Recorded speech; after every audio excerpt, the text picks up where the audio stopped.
on Twitch. One thing I want to talk about real quick is we are also on all the audio platforms as well. You should see it in this graphic here. Literally, we're on Apple Podcasts, we're on Spotify, iHeartRadio. If you guys listen to podcasts on a platform and you notice we're not on that platform, hit me up on social media, email me, whatever. Make a comment on the YouTube. Let us know, because I want to make sure that we can have the podcast on the audio side wherever you guys listen. I also have some announcements to make. I'm super excited about this. Last couple months I've been super hard at work trying to get this album done for you guys. And the people who are going to get first access to this, I put the link right here. That's going to be the people in the Patreon. So make sure you guys are aware of that. Go to patreon.com/JaredSingerLive. You get first access to everything as we start doing some cooler and cooler shit this summer, as well as bonus content, discounts on merch and stuff like that as we start to roll all that kind of stuff out. So make sure you go there. That's where the biggest supporters. If you've already subscribed, if you've already done that and you want to step it up a notch, you can join for as low as $3 a month. It's not a lot of money, especially with inflation going up. I didn't raise my prices. Still $3 a month. And there's a couple other tiers in there too if you really want to go crazy. All right, we got some ad reads we got to make. Let's get this done. This episode of the podcast and every podcast we do here is sponsored by Tone Vault Audio and Media. Tone Vault Audio and Media was formed as a recording studio business by musicians in active gigging bands. Doing work over the years in multiple facilities as well as in a mobile fashion, simultaneously while playing in live gigging bands, the Tone Vault staff has developed the experience to know why quality, performance, and longevity of cables is important, as well as the demands needed for a great go-to top-of-the-line product for all your professional project needs, as well as live music application. We tried all kinds of cables, and of course we have our favorites. They, however, tend to have a price point that's not so favorable. So we decided to craft our own and make it a little bit more wallet friendly without sacrificing quality. We use these cables ourselves for our studio and music projects, and that includes me. My entire drum set is wired up with these, and we're currently in the process of rewiring the entire podcast studio. They offer a lifetime warranty with a 30-day, zero-risk, money-back guarantee. If you don't like them within that first month, just return them. After that 30 days, it's a lifetime warranty, just like any of the other big names. 24 karat gold contacts, 99% oxygen free. You know the deal. They're absolutely phenomenal. Extravaganza listeners can also use the code 15SINGER, that's 15SINGER, for an extra 15% off any purchase. So go to www.tone-vault.com/JSE and join the Tone Vault family today. This episode of the podcast is also sponsored by Marco V Cigars, the official cigar of the Jared Singer Extravaganza. In 1909, an Italian immigrant named Victor Vito landed on American soil. Despite only having pennies to his name, Victor smoked a cigar to honor his pursuit of opportunity and success. Starting with that first cigar, a tradition was born. In the Vito family, cigars came to represent pride in accomplishments and optimism for the future, and they still do. More than a century later, Victor Vito's great-grandson Marco honors his heritage with Marco V Cigars. Marco and his team's commitment to quality, flavor, and construction have established the company as a premier boutique cigar brand. Every step in the Marco V cigar making process is shaped by a drive for perfection. Farmers in the Dominican Republic and Nicaragua tend to their crops by hand, and the planting, harvesting, and curing are carefully guided by Marco V's tobacco experts. Dedicated research and testing have resulted in a leaf that cures with a rich, complex flavor. Each blend is aged for years to enhance the tobacco's deep natural sweetness, and every bale is inspected 6 times before the cigars are rolled by hand, never put through a machine. Quality still comes from the hands of the artisans. After a final inspection, the cigars are packed and shipped around the world. Overseeing the entire supply chain guarantees that every Marco V cigar yields the perfect celebratory smoke. Victor Vito's 1909 cigar represented pride in himself and his achievements. More than a century later, Marco V honors Victor's legacy with the highest quality cigars on the market. Create your own tradition, salute your achievements and your successes with Marco V cigars. Exclusive for Jared Singer Extravaganza listeners, just for you guys, same deal, baby. Go to marcovcigars.com and use checkout code Extravaganza15 to get an extra 15% off of your order. You can order my personal favorite, which is their Palladium, or you can order what I'm smoking on right now, which is their Maduro House Blend. Extremely affordable to begin with, and y'all get another 15% off this motherfucker. This episode of the podcast is sponsored by Bud Ingram Lyle Photography. Bud is a photographer specializing in working with bands, both on stage and off stage. His goal is to catch those special images that reflect the dynamic nature of live music, catching badassery since 1886.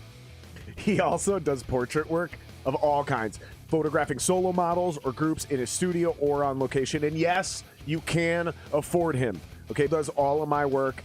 Extremely great guy, very easy to work with, extremely professional. Go to www.bilphoto.com now and book your photo shoot today. Book's out about 60 to 90 days, so whenever you're listening to this, just make sure that you understand you can't book him for this weekend's gig, you guys.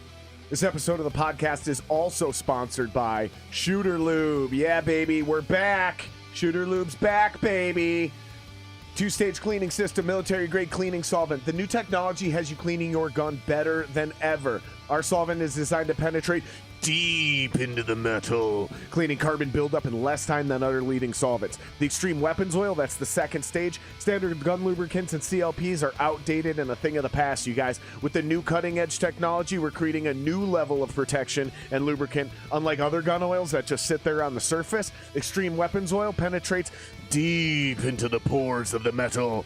It forms a bond on and in the metal that does not wipe off, wear off, melt, or evaporate with heavy use. There's free shipping on orders over $50 within the United States, and there's a 100% money-back guarantee on all items. So join the revolution by going to www.shooterlube.com and use promo code SINGER to save 15% at checkout today. You know what I mean? Fuck. Yeah. It's fun. It's really Do you own this entertaining. place or rent it? We own this house. Okay, yeah. cool. Well, cheers, buddy. Cheers. It's exciting to have you here.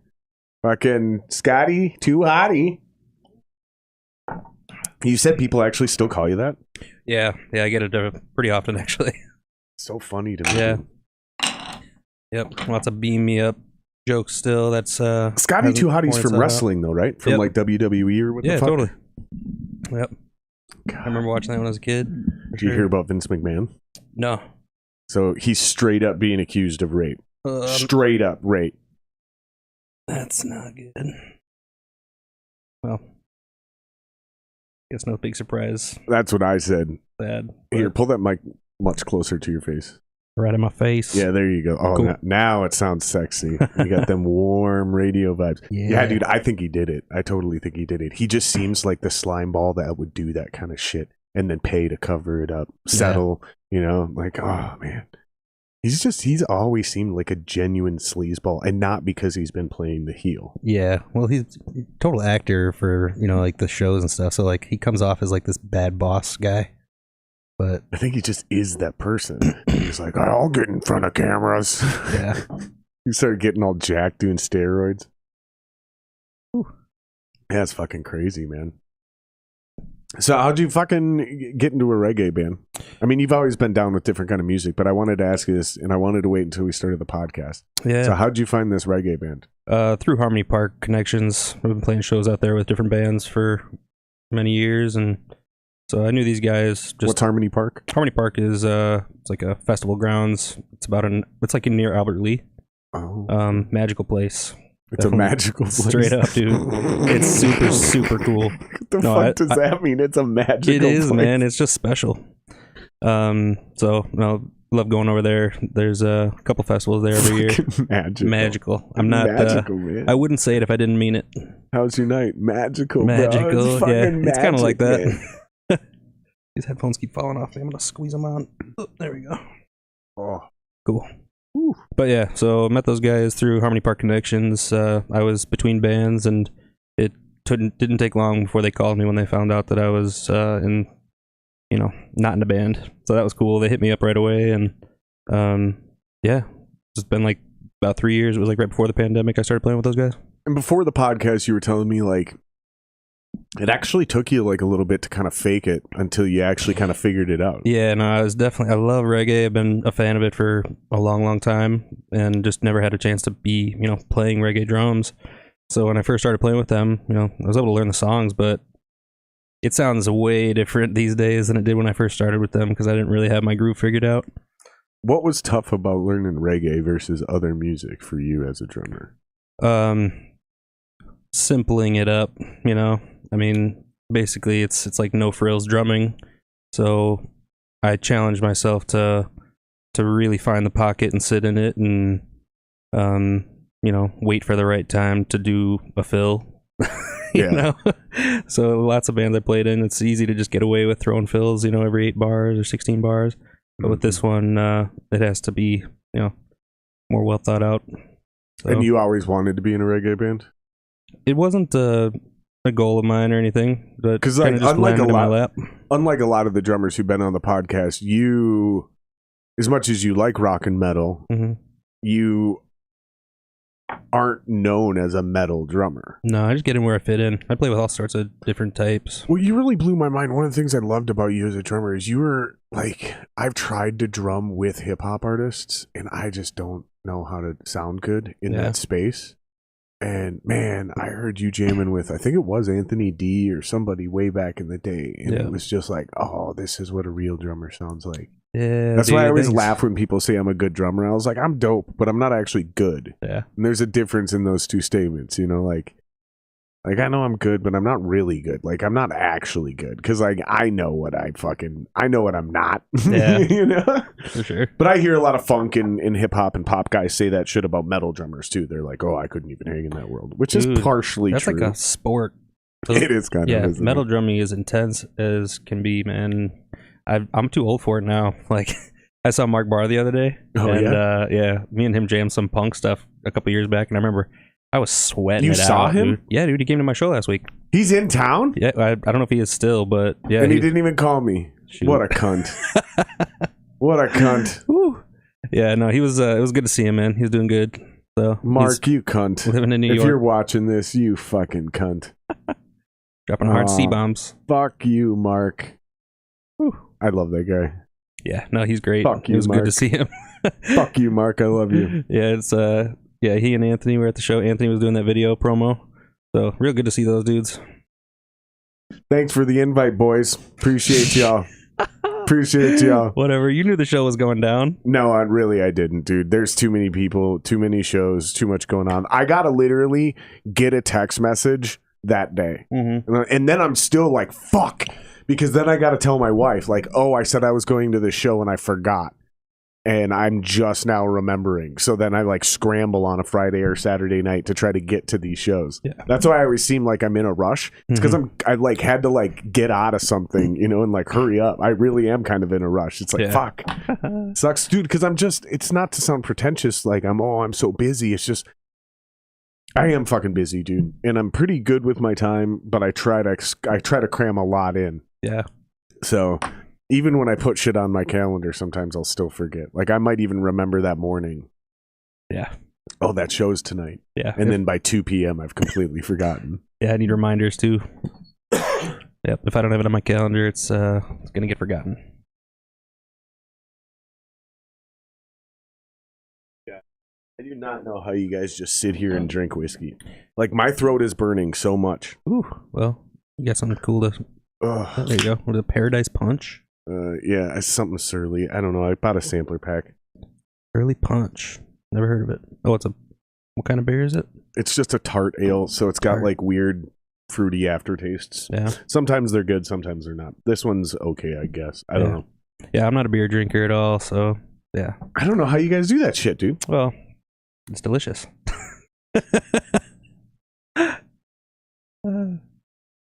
I don't know. Yeah, I usually drink some cheaper stuff. I bought something better, some Bullet. I can get fucking drunk. I mean, you got nowhere to go. But dude, I'm just saying, like, I don't know how you guys sit here and just drink whiskey, man. It's something else. It's a sport. Ooh, gold medal.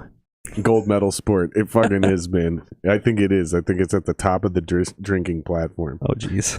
Especially because, like, you guys drink that shit pure. Like, there's not a lot of other people that drink their alcohol pure. Like tequila, well, some people do. A little bit of ice, splash of water is good too. But is that your favorite way to drink it? Yeah, sometimes. I don't know. Who the fuck is calling me right now? Sometimes I'll throw some soda in it. Getting a phone call. Somebody's calling me right now and they should fucking know better.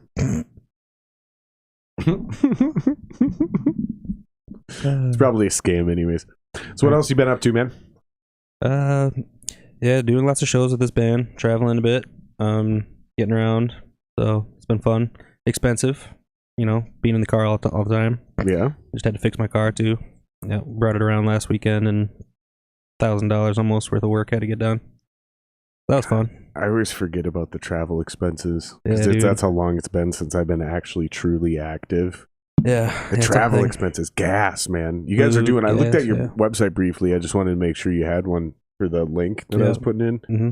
And so I searched it real quick, found it, clicked on it, and your shows came up right away. And you guys are playing all over the state, man. Yep. And in October, we're going out to Oregon, so we're going to play all the way across the northern states. And you guys are kind of from across the country, so to speak. Well, across the state for sure. Right now, but it sounds like this band has sort of migrated from Hawaii across the U.S. to Minnesota. Yeah. Well, Jonah, are there any original members in the band? Yeah. There are? Yep. Okay. Yeah. The other guys are all pretty much original members. Really? Yeah. So how do those guys go from Hawaii to Minnesota? Not everybody was in Hawaii. But the original members, how do they go from Hawaii to... They grew up in Detroit Lakes, so... Yeah, they spent time out there. To Hawaii? Yeah. And started a band? Jonah's parents, I think, had a house out there, so he spent a lot of time out there. Got you. And then... That is kind of like the best way to create a loophole. It's like, we're from Minnesota. We're a Minnesota band from Hawaii. Because we started the band in Hawaii. Yep. Then migrated back. It's genius. Sounds cooler that way. It's genius. But it's got that island vibe thing going on. Should we play something for people? That'd be cool. Yeah. Like, it's usually just fucking metalheads, but yeah, you guys, I actually did it. I actually got somebody who's not making rock music on the podcast. Can you believe it? I convinced him to come down to this shithole. It's pretty cool down here. I'm glad you like it. Let's play one of your tunes, dude. I'm super excited, man. We're gonna do Rabbit Hole. Down the Rabbit Hole. Oh, Down the Rabbit Hole. Sorry, I had to abbreviate the song titles. Yeah, this one just got released last Friday. So, second single. The rest of it comes out on Thursday. Nice.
I never thought I'd be. I'm going through things I never thought I would see. I'm trying to find a place and time in my life to try to break through, to try to realign. I'm looking for truth, but all I get is lies. I'm looking for answers, I'm still trying to find. I'm falling deeper under the veil. I hope in the end I find a way to prevail.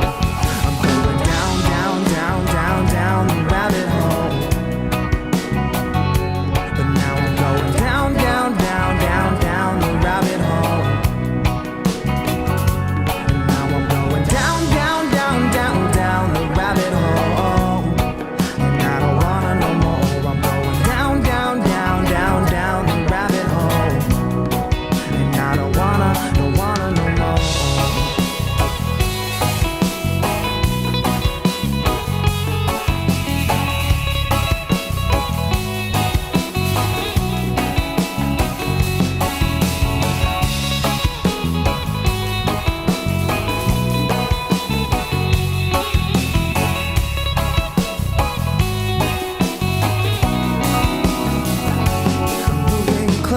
To the light in my life, but I'm so weighed down by all the stresses and strife. Becoming my mind and overcoming my vibe to try to embrace all the potential inside. I played the game dreaming, I'm beginning to see it doesn't bring out the best I wanted in me. I'm falling back to the patterns in life where pretty much nothing ever seems to go right. I'm going down, down, down, down, down the rabbit hole. But now I'm going down, down, down, down, down the rabbit hole. And now I'm going down, down, down, down, down the rabbit hole. And I don't wanna no more. I'm going down, down, down, down, down the rabbit hole. And I don't wanna no more.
So, like, what do you do when you're trying to get good at that music? Do you just, like, literally listen to reggae? A ton of That's all you do? good reggae, yeah.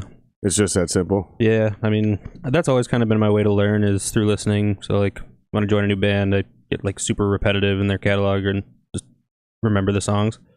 So, with this, I mean, I've always, again, like, been listening to reggae for a long, long time, big fan, but never had a chance to apply it at my instrument.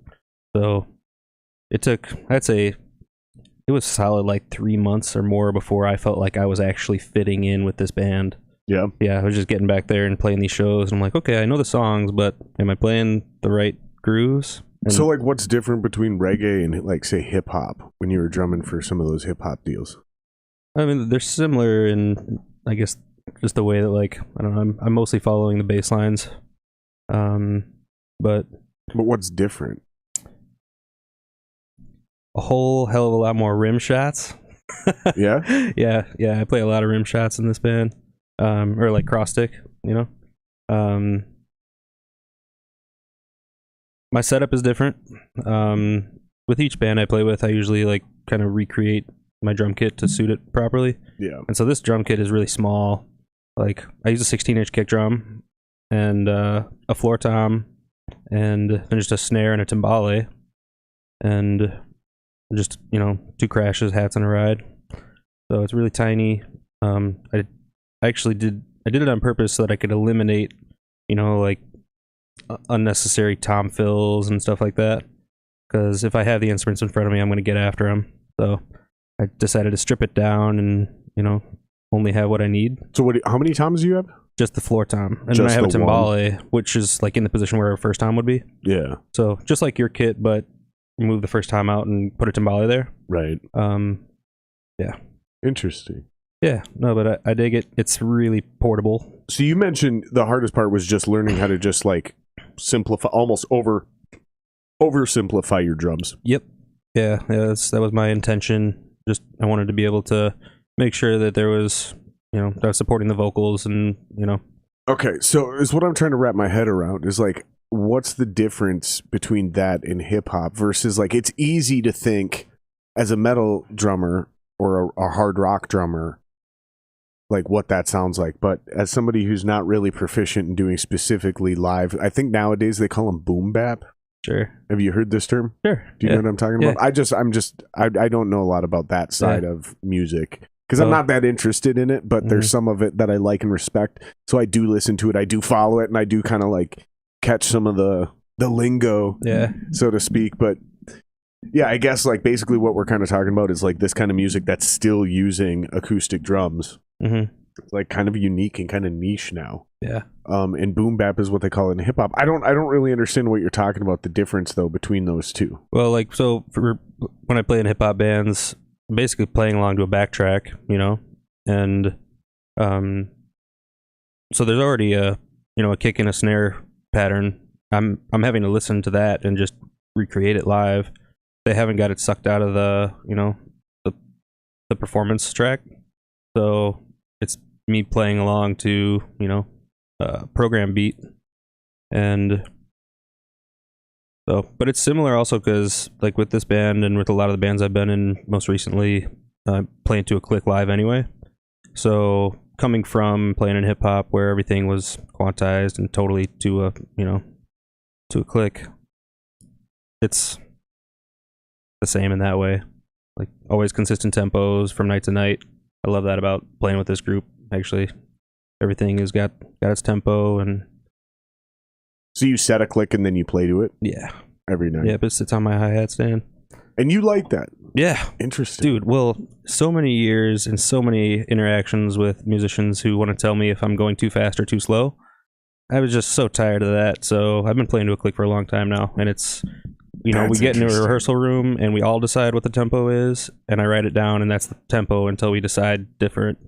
So if somebody feels like it's too slow that night, well, we all decided that tempo, and now we can all decide if we're going to speed it up or not. You know? Right. No, I love that. Yeah. That is a huge benefit I never thought of. Is the diplomacy behind it. Like the click doesn't lie, the click doesn't have adrenaline. Right. We're all the playing click is to the this click. thing. Yeah. That's amazing. I never thought totally about eliminated that. That was really frustrating to hear that. Like I'm not doing my job. Mm-hmm. I'm like, okay, I've got a solution. Let's all decide together, please.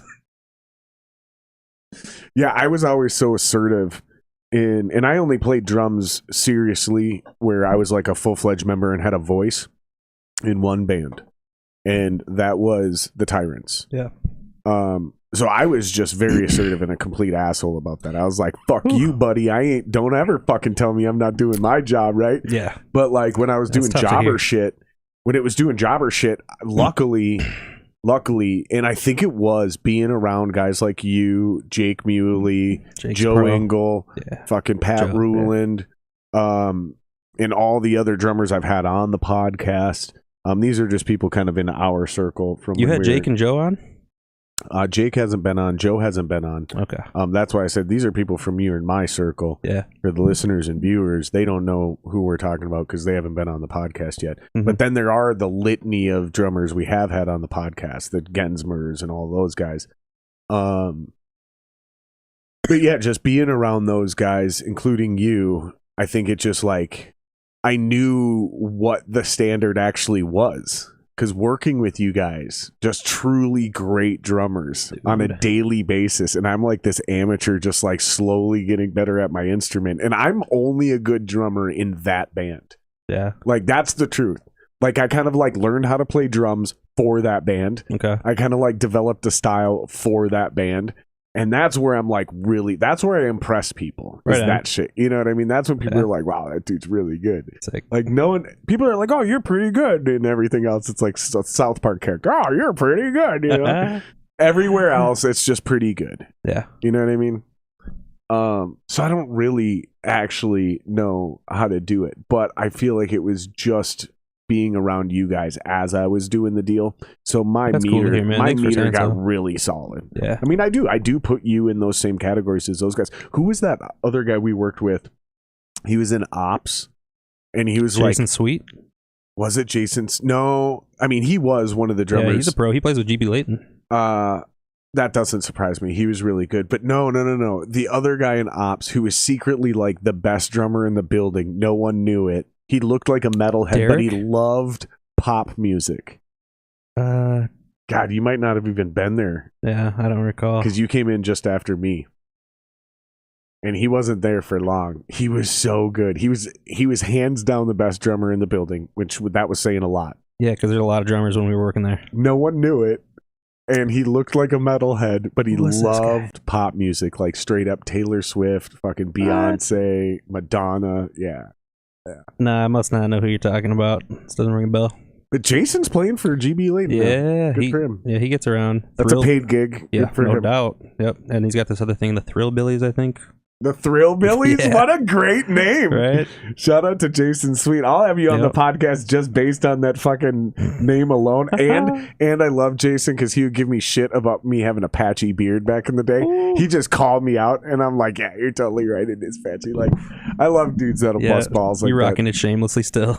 Yeah, man. I mean, here's the thing, dude. Like, rock your flaws, man. Yeah, you dude. know? If you're chubby, be chubby. Have confidence about being chubby. If you got a patchy beard and you look like fucking homeless person when you grow it out, then that's what you look like. You look like, rock that dude. shit's fucking... That's exactly what I look like. When I grow my beard out, I look homeless. Rock that shit, Funny. man. This new length on my beard is pretty new. It used to be like all cut like the way that it was forever and ever. The way you Super saw, short. Yeah, like really. Like, You liking the longer beard? Yeah, I mean I'm feeling it out. It's pretty fresh. What made you go this direction? my wife?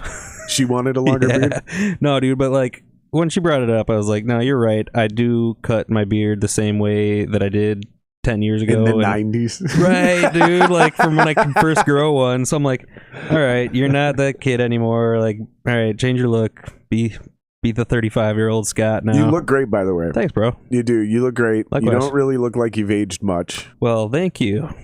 You really I feel don't. like I have a bit. There's some gray in here. I mean, yeah, but like there's certain guys that can rock the gray and it Yeah. looks fine. It looks normal. Plus, I'm used to my buddies, dude. I got a couple buddies that started getting like serious grays in their 20s. Yeah. And Ingle was grayed out the whole time. yeah, like dude. From, By the time he was 30, he looked full like gray. yeah, full gray. Yeah, Yep. fucking I miss Jingle. I heard he disappeared and now he just fishes every day and plays Battlefield 4. Good for him, dude. That's what I'm saying. Living the man. dream. I don't know how he did it. I hope he won the Living the lottery. van down by the river. Yeah, but I heard all he does is fish, post pictures of him fishing on Instagram. Sounds like Josh Fetzik. Oh, that's who. Is that Josh Fetzik? Is that who you're thinking of? The other badass drummer? But he wasn't Ops. No. Damn it. Okay, sorry. That was a total No, squirrel who's Josh moment. Fetzik? You Fetzik? don't know Josh Fetzik? No. Okay. He's another No, drummer tell that you me. probably Tell should have me- on this Tell show. me, old wise He's a one. super metal drummer, dude. Really solid metal drummer. Well, really awesome drummer in general, but he loves metal. specializes in metal, just like all of your guests. So he'd fit right in. Yeah, most of my guests have been metal guys. We've been diversifying. We've had Yeah. some other cats I'm the on. diversity hire today. No, I mean, I mean, don't do that to yourself, man. I'm just playing. No, you're my boy. I'm And I saw stoked to you be here, release dude. some music, dude. That's what it was, man. I saw you release some music. You're my boy. We've known each other a long time. Mhm. And all of a sudden, I was like, oh, shit, Scotty, two hotties in a band? I was like, the Roots Within, that sounds cool. Let me check that out. And then, boom, I played it, and I was like, dude, I really like this. Dope, and I was dude. joking with you before the podcast. Well, it's a joke, but it was sincere. 6 years ago, I wouldn't have even liked it. Right. I wasn't in the right headspace for reggae. You know, it was one of those things I wasn't ready for. Mhm. I had to You can grow more up. this or no? I'll take a splash. Oh yeah, that's plenty. I had to grow up. I had to chill out. I had to be ready for it in order for reggae to make sense. Sure. Reggae didn't have. You know what Well, I mean? you got married in Jamaica, right? So I did You get got married you kind in of got Jamaica. it figured out when you went and visited Jamaica. You're Well, like, oh, I'd this is already been actually there good. once. Oh, you had? Yeah. In the first time I was in Jamaica, I fucking hated reggae. It was Dang, dude. well, and like I said, I explained it, and I'm just being honest, man. Like I explained it like this: when I was a child, I fucking when I was a child, I listened to music to get pumped up, right?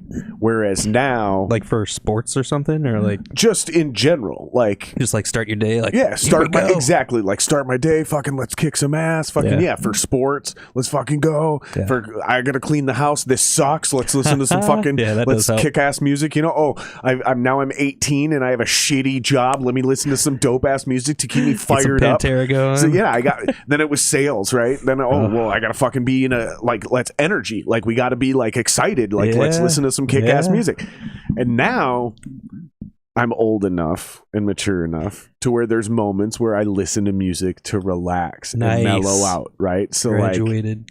yeah, and it's a type of music, not genre. Yeah. I don't mean that. I mean it's a type of music, right? Yeah. So Pink Floyd works. Yeah. All reggae works. Reggaeton, no. More like dance hall, like high vibe. That's too much. That's too much energy, right? Yeah. I'm going for like, too no, chill. we need to chill down. Yeah, right? yeah. Smoke one chill. Yeah. Certain classic rock bands and songs will fall in there. Like some Fleetwood Mac will be in there. Yeah. Just like chill, man. Dude. Like, chill, bro. Fleetwood. Yep. I remember there was this time when my daughter was like a newborn and was sitting in the rocking chair. She's sleeping. We're listening to Fleetwood Mac on vinyl or whatever. It was my dad's record. Super good memory. I was crying. Really? Totally. I was like, this is the best moment ever.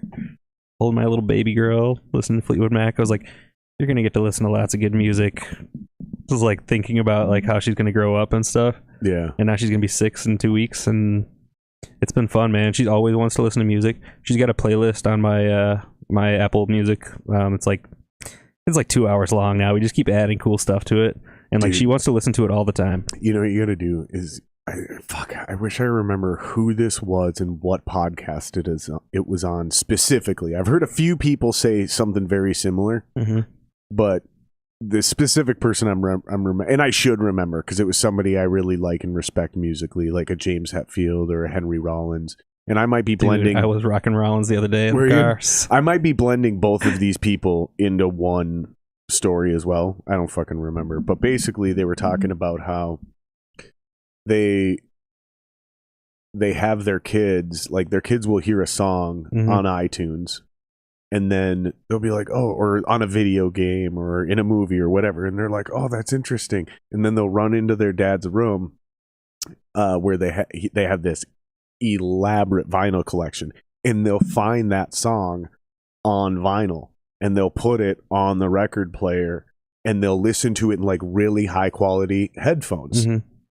And there's entire sections of the recordings that just aren't on. They just don't make it onto the digital press. It's just not a thing. And I think a lot of that has to do with the headphones. right? Yeah. Like the earbuds are not exactly giving you hi-fi. No doubt, dude. I mean, they kind of are, but they're not at the same time. Yeah. But yeah, do that because that's fucking cool, and you guys can build a record collection together. You said she's 5. Yeah, it should be 6 on the 11th. Oh, dude. Yeah, coming up.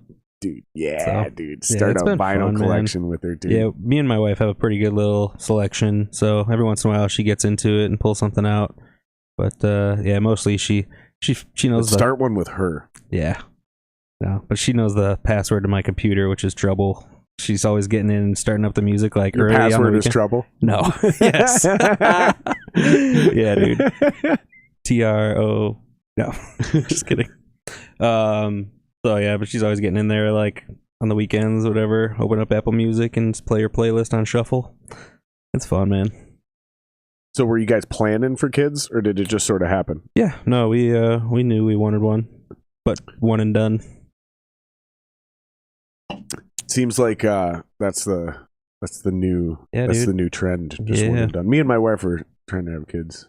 You are? We're not trying super hard, you know. We're not like fucking going gangbusters. Keep it a schedule but- or anything. No, we tried that for a while, and both of us kind of got annoyed because it felt like a job right Totally, away. yeah. It Right kind away. of sucks the fun out of yeah, it. it was like this. Like, all right, it's sucks. time to go to work. Yeah, it sucked, dude. It sucked, man. But yeah, I'm curious about that, man. That's going to Yeah. be interesting because if and when we have kids, holy shit, they're either going to be the coolest, chillest kids because they're going to get her personality, or they're going to be insane like I was when I was young. Yeah. And that'll be fun too. But With that coin. what does your kid have more of a personality, you or your wife? She's got a pretty good blend, I'd say. She's got a lot of my chillness, but she also is like does hyper focus on things the way my wife does, and she gets real excited and like sometimes like loses her breath while she's trying to explain something. That's all 5-year-olds. Totally. That's literally all. Of them. Yeah. So tough to say, man. I mean, she's got a great personality, though. I think she's hilarious. Because at 5 or 6, you do start to see a lot of that shit. Yeah. A lot of that shit. Yeah, your lifelong traits kind of start to emerge. That's dope, dude. Yeah, no, it's been a blast, man. Has that like kind of fucked with you as you've been in your musical career? 100%. Like trying to figure out that balance of like, how do I be a dad versus be a rock star, yeah, man? Dude. So like, the deal is like, there's no more orgies or DMT or, I mean, you can't do that anymore, dude. I know you're telling me how much you love that stuff. Yeah, right. You know, DMT is my thing. DMT and orgies, man. That's my deal, dude. No, dude. But yeah, the juggling thing is definitely real, but that was a joke. Wife, Mrs. Thompson, that was a joke. I made that up. He didn't say any of those things. Yeah, I'm not cool enough He's to get not into orgies anyway. or DMT or whatever it is I said. I don't even remember what I said. That's how much I made it up. I forgot. I don't want to get you guys in trouble anymore. I'm good, dude. A lot of you guys have gotten divorced because you came on this podcast. I'm just kidding. Shit. No, dude. No, it's juggling the family and the band thing is a challenge, but I've been trying really hard to step it up in that regard. Like when I'm not away, like I basically like pick up my daughter from school after work and we are together all the way until, you know, she goes to bed, and I get to spend a lot of time with her when I am home, and I feel good about that and feel like I still am raising her, which is the bottom line, I think. Yeah. So, but when I'm away, my wife is being a single mom, and it's not easy. But could you quit music if you wanted to? No. If you wanted to, could you even do it? Yeah, because you wanted to be a quote unquote I'm doing hardcore rabbit ears so the people that aren't viewing understand. I've kicked this idea around plenty. Like to be a quote unquote better father. Yeah. Right. No, dude. Could you even do it? No, because I wouldn't be the person that she knows. I would be this like bitter person who is not expressing myself the way that I was born to. I'd be suppressing part of myself, and my family gets that, dude. Like they don't want me to stop, dude. I wouldn't be the same. So, but that all it means is if I want both, I step it up even that much more. So I just have to kick ass all the time, and that's what I do.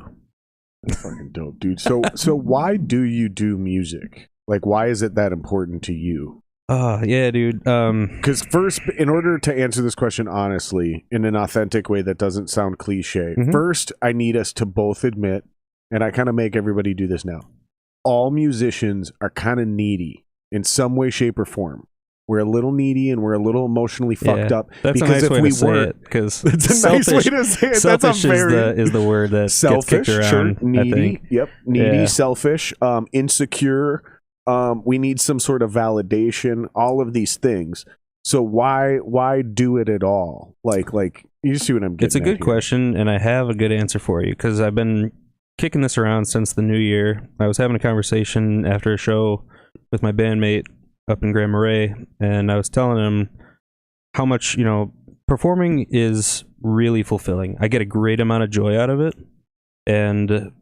but the part after the performance, you know, like when we're at a house party afterwards, or you know, anytime after the show in the venue, you get to meet people that you would have otherwise never met, and you know, like when I'm traveling up to the show or whatever, I always know that that's part of the equation. Like a stranger is in my future that I don't know, but is probably going to be super duper cool, and I get to create this new relationship with some rando. And it happens over and over and over again. All the shows we go to, different places, there's always somebody new, somebody cool, and I get a better life experience because of it. So that is, it's like 50-50 almost. Like performance is really serving my soul, but like these experiences. What is it about playing live? Can you quantify it? The video that Anthony put together for us, shout out Anthony D. We got a new promo video. So, I forgot to tag him. I'll tag you, dude. Anthony, I'll tag you. I promise, dude. I forgot to tag you. They opened that up for me. I don't know if it's because I hit a thing, but in this video, I think it captures perfectly why I like to play music, because there's no hiding the extreme amount of joy that's on my face, and that expression. I was so happy to see the video because, like, there's not a lot of video of me out there or my band, so So where's that joy come from? Like, what is it about playing live that gets your goat going? Because it's true for all of us. It gets you going. Yeah. But again, I think this might even be different for each musician. What is it about playing live for you? You know, after working on the music in a small group, you know, with the band and rehearsing it and making sure that it's ready to present, to bring it out and to have it on, you know, a full sound system, which is like, it's really bringing it to life, you know, like, and then to see the people react to it the way that they do. And when I can see that what we've been working on is translating the way that we planned it to, it's the fulfilling moment, you know? Sure. You can feel it now. Yeah. Like, you've heard it. You've played it, you know, when you hit your kick drum, there's a little thump. Right, but when it's in the system with the big subs and just like sending it through the room. Yeah. Yeah, we've been fortunate enough to play places with some super duper huge systems. And this brings back to kind of like your question about formulating parts or whatever for a band like this. Because there's often those, like, you know, 8 subs under the stage, I have to make sure that my kick drum parts are really locking with our bass and, you know, fitting in around the vocals, because it's sending it hard. So there's no, in like, your genre of music, it's not the metal clicks. Right. It's not the it's a very full boom. It's a boom. Yeah, and that resonance can really muddy up a mix if you're not on point. I had to be super mindful of that, you know, and like, after experience playing some of these places with, did you know that going in, or did you learn that through? That was a learned thing for sure, dude. No shit. Yeah. So would you go in a little cocky trying to throw some? Yeah. Sometimes, you know, like some 16th note stutters and stuff don't translate as well as you'd hope. You know, unless your sound guy knows that and mixes you appropriately, right, which you're not going to get at the beginning. In the beginning of your career, you're just not going to get that. Right. Experience is the only way to figure it out. So I wonder. I think that's a good thing. I think it's a good thing if musicians earlier in their career are forced to simplify and dumb down their music for the sake of it translating live. Yeah. I think that's good for you, because by the time you build a following and you get good and you can afford a dedicated sound guy that knows how to mix your drummer, so now you can do all those cute nuances that you really want to do, and I can get it to come through. Right. You'll know how to make it work. I think that's good. I think that's a good thing. I think that's a really good thing to go through. Yeah. It'd be great to have a sound guy that worked with us all the time. We've had a couple of people come through, and, you know, because we run sound for ourselves sometimes. We've got a little rig, and that's a terrible idea. Dude, I know you have to sometimes. I'm back there mixing it from behind the drums and stuff. That's a terrible idea. How do you know what it sounds like from behind the drums? We get some good feedback, and like oftentimes, like, you know, friends from different bands are there, so I'm deliberately asking, like, yo, dude, either take the iPad or let me know if I need to come up or down with anything.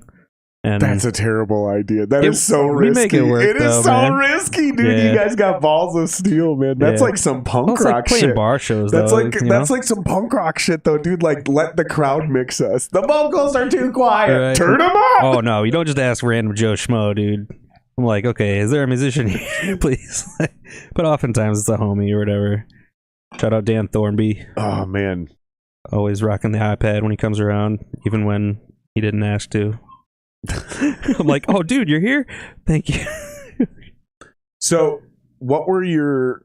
I already asked you a question that we got off track on, and I forgot it. So, fucking... If you guys want him to answer a question I already asked, and we haven't gotten to it, please remind us in the comments. And I know, you got to like and subscribe. You don't have to like, but you do have to subscribe. I get that. I know it sounds like it fucking sucks, but I have to do it. I have to do it because in order to comment? Yeah. In order to comment, you got to subscribe to the channel. And I think I have it set for like either any amount of time, so like basically instantly, or like 5 minutes. The reason I have it set up that way is because I be getting spammed hard with these Russian sex bots. No. For real, bro. And I'm not even fucking around. They're in the comments? Dude, I'll do these morning shows. I just started doing this morning show. It's like 20 minutes, half hour, sometimes 40 minutes if there's a lot going on. And it's just me ranting into the camera, right? Mm-hmm. But I'll put the chat on screen, like in the screen.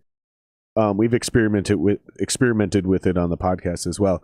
And yeah, dude, all of a sudden I'll be sitting there and it'll be like, oh, do you want to see wet pussy? And it'll be like a link. And I'm like frantically trying to fucking like, how do we get this happening? Yeah, so I just had to turn it on for subscribers only. But once you guys do that, please don't unsubscribe either, because we need that shit. We're still trying to get it that. We struggle on YouTube. We do well on audio, so we convert all these to audio and launch them, and we're on Spotify and iTunes. We do really well on there, but dude, we really fucking struggle on YouTube. It's strange. It's a very, very, very weird thing. YouTube's a fickle bitch. It's an algorithm thing, maybe. I don't know. And I'm not famous. None of us are truly famous. Yeah. We've been getting bigger and bigger. Guys, at least you got sponsorship. That's pretty cool. I got a few sponsorships. Nice. Well done, bud. Thank you, buddy. It helps a little bit. There's a little bit of money coming in from them. We still don't pay the mortgage off of it, but it is. Yeah. It is what it is. We got the Patreon supporters. There's a couple of them in there. Literally, I think a handful. Yeah. I had to stop looking. I have to stop looking. I had to like 6 months ago, maybe a year ago. I quit looking at how many subs we actually have. Yeah. It pops up when I look into certain things. I see it. I'm like, oh, fuck. Right? Yeah. But I stopped looking at all that shit. Right. I had to. All I can focus on is just doing the next show. Yeah. Now that we've got this new release and stuff, like, it's been fun to start looking at our numbers now. Yeah, don't. Like previously, it was like, nah, it's pretty whack. Don't do it. Don't look at the numbers, dude. All the stream numbers and stuff. It's like, well, I mean, with the new release, it's pretty exciting to see what's happening with it. You need to get a buddy. He won't be your manager. He'll be your assistant. You need to get a buddy that'll handle all that shit for you. And he'll tell you, like, dude, this song just hit 1 million streams. That's the only time you need to know. It's like when you 100,000 streams, whatever your fucking number is, pick a number. Yeah. Right. But like, no, don't start doing that. Don't start peeking. Well, I don't even have access to it. So I only see it if somebody wants to share it. And usually if somebody wants to share it, that means there's some good news. There's something good. Yeah. Right. So I'm not looking at it personally, but like if somebody shares it, it's because it's going up. It's not a healthy thing to do. That's all I know. Yeah. Should we take some questions? Sure, dude. I'm going to take some questions. Is there anything you want to talk about? No. Like, we don't have an agenda. I hope the viewers understand this. We don't have like a script. No. I don't interview people. I hang out and talk to people. Yeah. The motto, literally, like, so eventually someday I'm going to need to get some sort of business loan.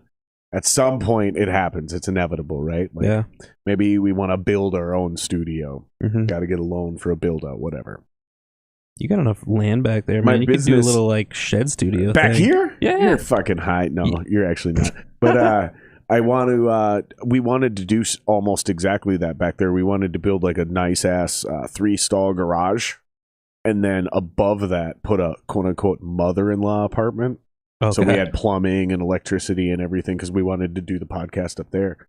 And the city was like, "Yeah, absolutely fucking not." They were like, "No, you can't do that."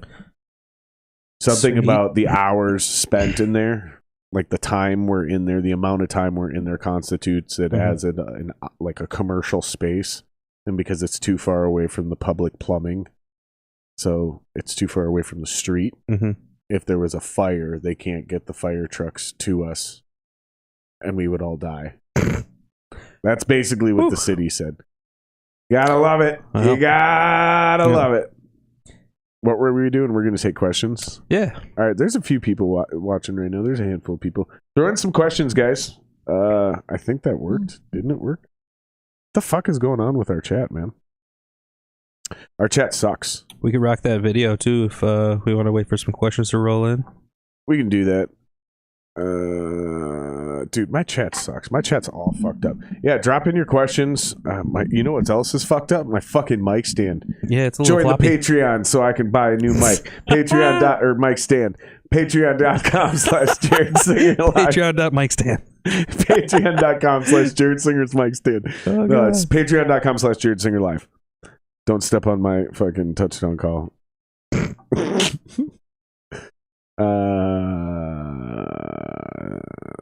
This is so convoluted. My setup is way too elaborate, dude. I need to simplify all this shit. It looks pretty. We're gonna do the video. Yeah, it's only a minute. That's what you want to do. You want to do the video? Yeah, it's short, right. so. All right, it's a minute and a half. Why are we doing this? because it's brand new. Oh, we're waiting for questions. Yeah. That let me too. type that in then. Hold on. No, and we literally just got this this video edit back from Anthony D right when I got here at like 5:00. So I said, throw my some band questions hasn't seen in it now, yet. you fucks. That's what I'm typing into. Coming in hot into YouTube. I've given Jared Coming a little in bit hot. of a little bourbon. Coming in hot. Been hot. Bro, I've been hot. I've been born hot, dude. Fucking, we're on one, dude. All right, we're gonna do the promo video. This came from Anthony D. Shout out to Anthony D. Yeah, buddy. Thanks so much for doing this video for us. I call him Darcy Poo. Yeah, dude. That's his name. That's why he gave me a pink hat, by the way, is That's a good because I call him Darcy Poo. He's Yeah, literally rock the city's in hat my up in the phone. corner. He's literally in my phone as Darcy Poo. Perfect. Yeah, he's Darcy Poo. So Darcy Poo made this. He's been on the podcast before. I don't remember what episode he was, but here's the promo video he just shot, and we just got this. And then it was too dope. Right. By the way, it was 4K. It was crashing the computer, so I had to downgrade it to 1080p. So, bro. The video Anthony shot was too dope for my computer to handle. The audio wouldn't play. It was just skipping. The fucking video wouldn't play. I had to downgrade it to 720 is what I had to downgrade it to. And 44 and 96K. Like, dude, it's still fine. It looks great. It looks amazing, dude. It looks great. I thought it was funny. Here you go.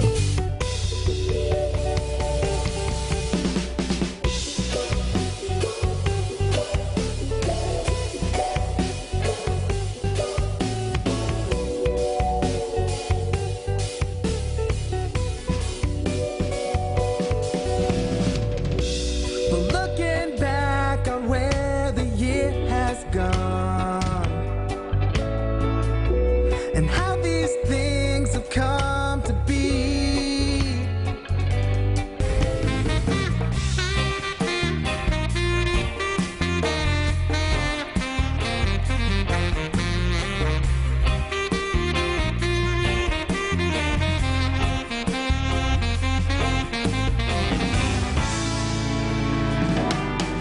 Cause you're a troll trying to fuel up my anger. You're a troll trying to mess with my day. But you ain't gonna get me today. Cause you're a troll trying to fuel up my anger. You're a troll trying to mess with my day. But you ain't gonna get me today, nah.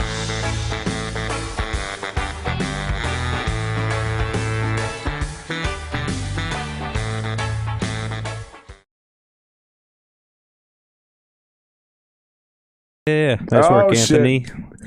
Yeah, the Shout out band to hasn't Anthony even D. seen that final edit yet because we just really? got it. Yeah, so if they're Suckers. watching, that's their first time seeing it. So Suckers. Right.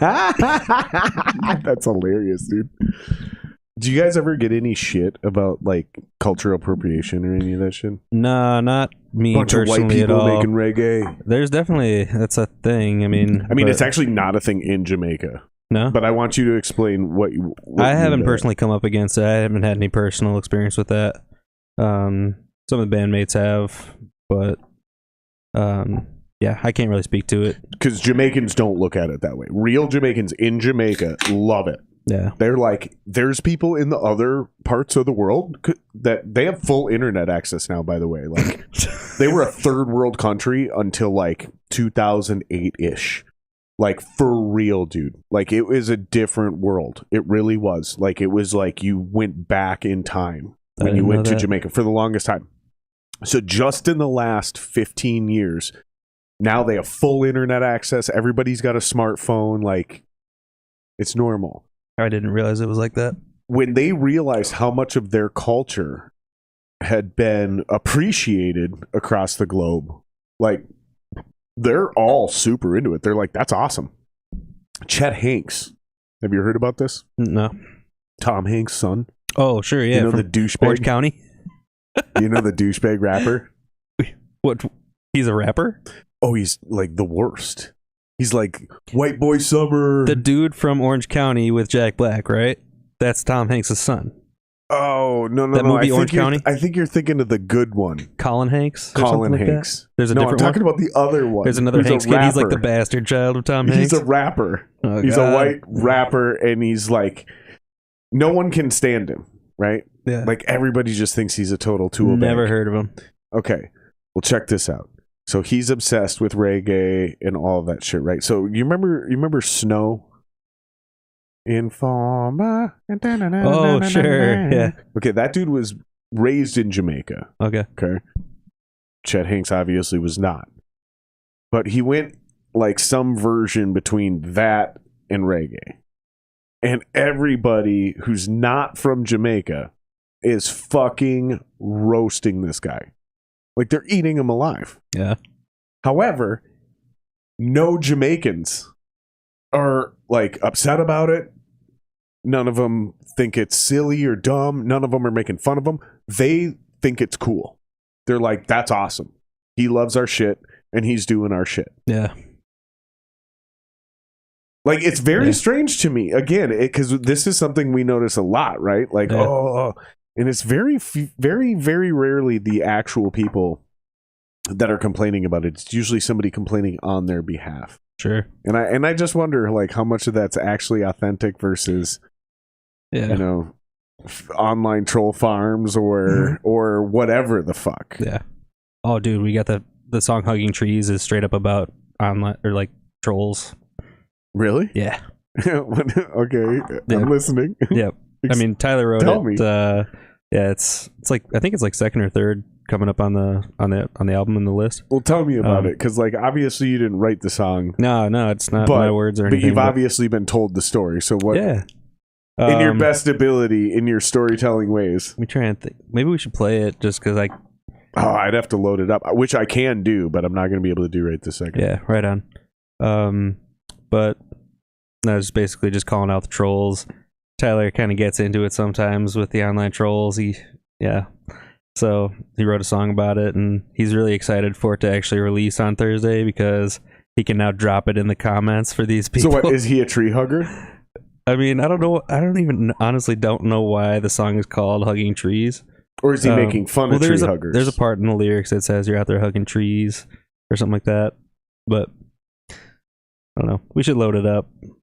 I wish you would have told me this beforehand. Oh yeah, we're just it's hard to load things up in the middle of the show. Yeah. I mean, I'm not saying it's not possible, but it's just difficult. Let me see if I can grab it.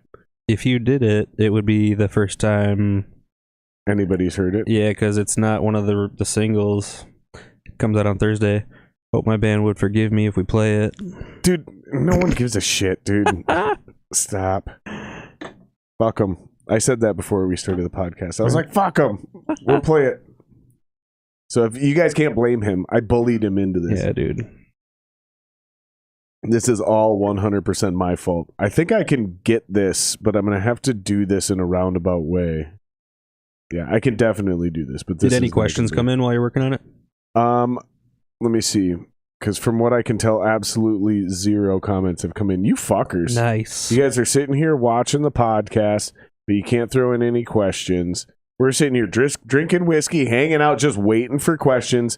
We even played a 90-second video. Come on, fuckers. You guys got some questions. It's a bomb-ass drummer. Let me ask you a stupid question. Who is... That's not stupid, but it's like a softball, right? It's like, all right. It's like I just started a podcast. What? Hold on. Here's my fake notebook. Nice. What is your Mount Rushmore of drummers? Oh God. So if you were gonna make Mount Rushmore right now, like 4 people, the fucking godfathers of drummers. Yeah, your Mount Rushmore, not the for everyone. This is just for you. That's who's your one, personal. That's a really good. I've never been asked top 4. I like that because it's hard to ever say top 1. Yeah, but, that's dumb because it's like, what mood am I in right now? So most influential to my playing early on, Carter Beauford from Dave Matthews. Makes sense. Oops. Oh my God! What happened? Garbage fire. Oh no. What happened? All right. Whoops. Your Patreon donations will be refunded. No, that's why we need more. We need more so we can hire a producer. We need more Patreon supporters, you fuck. Your Patreon subscription will be refunded. YouTube's free. The subscription is free. On YouTube, you don't pay anything. Don't tell them it'll be refunded. This ain't on fucking Patreon. All right, so yeah, you asked about the Mount Rushmore of drummers. Yeah. Shout out to Tyler Rennie. Thanks for subbing, buddy. I don't know if you subbed before, and you're just now commenting, or if it's your first time. That's my bandmate. Oh, that's your buddy. Yeah. Thanks, Tyler. Shout out to Tyler. Get us a question. Come on. What can we ask Scotty? Other than Scotty Too Hottie. Other than your Mount Rushmore, we're going to start there. All right. Yeah. Carter Beauford number one. Yeah. I'll put him up on number one just because early on. That's a solid pick, dude. Bro. He's a monster. The ambidexterity, like, he really inspired me to develop a left-hand lead, and that took a lot of work because I'm not left-handed. I set up right-handed or whatever, but yeah, there's this book called The Weaker Side. We got this one random fly, and he's been hanging out all night. He's a special guest. Fatty. Oh, it's driving me nuts. But yeah, so he inspired me to develop my left hand. Went through this book called The Weaker Side. So now, is that his book? No, or is it's that not. something he learned from? No, it's not connected to him at all. But his playing, the way that he can play ambidextrously, like left or right hand lead, I was like, dang, dude, I wonder if I could figure that out. And yeah, so a little bit of time in that book had me able to get my left to lead just the same as my right, or almost as good. Okay, so for somebody that doesn't possibly understand exactly what you're talking about, because I'm a big Carter Beauford fan, let's break this down. What do you mean when you say lead with your left?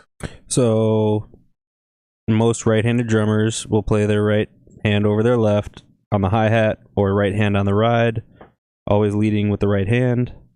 But Carter plays open-handed or cross-handed, just depending on his, what he's doing. But mostly you see him play open-handed, so he's playing his hi-hat with his left hand instead of his right. But when he needs to play his ride, he's using his right hand. And he also has like a ride on his left too, so like, that dude's got chops. So I was always impressed with that when I was, in my formative years. So how did you take leading with your left and implement it into the way you actually play? At the time that I was getting that figured out, I was playing in a metal band.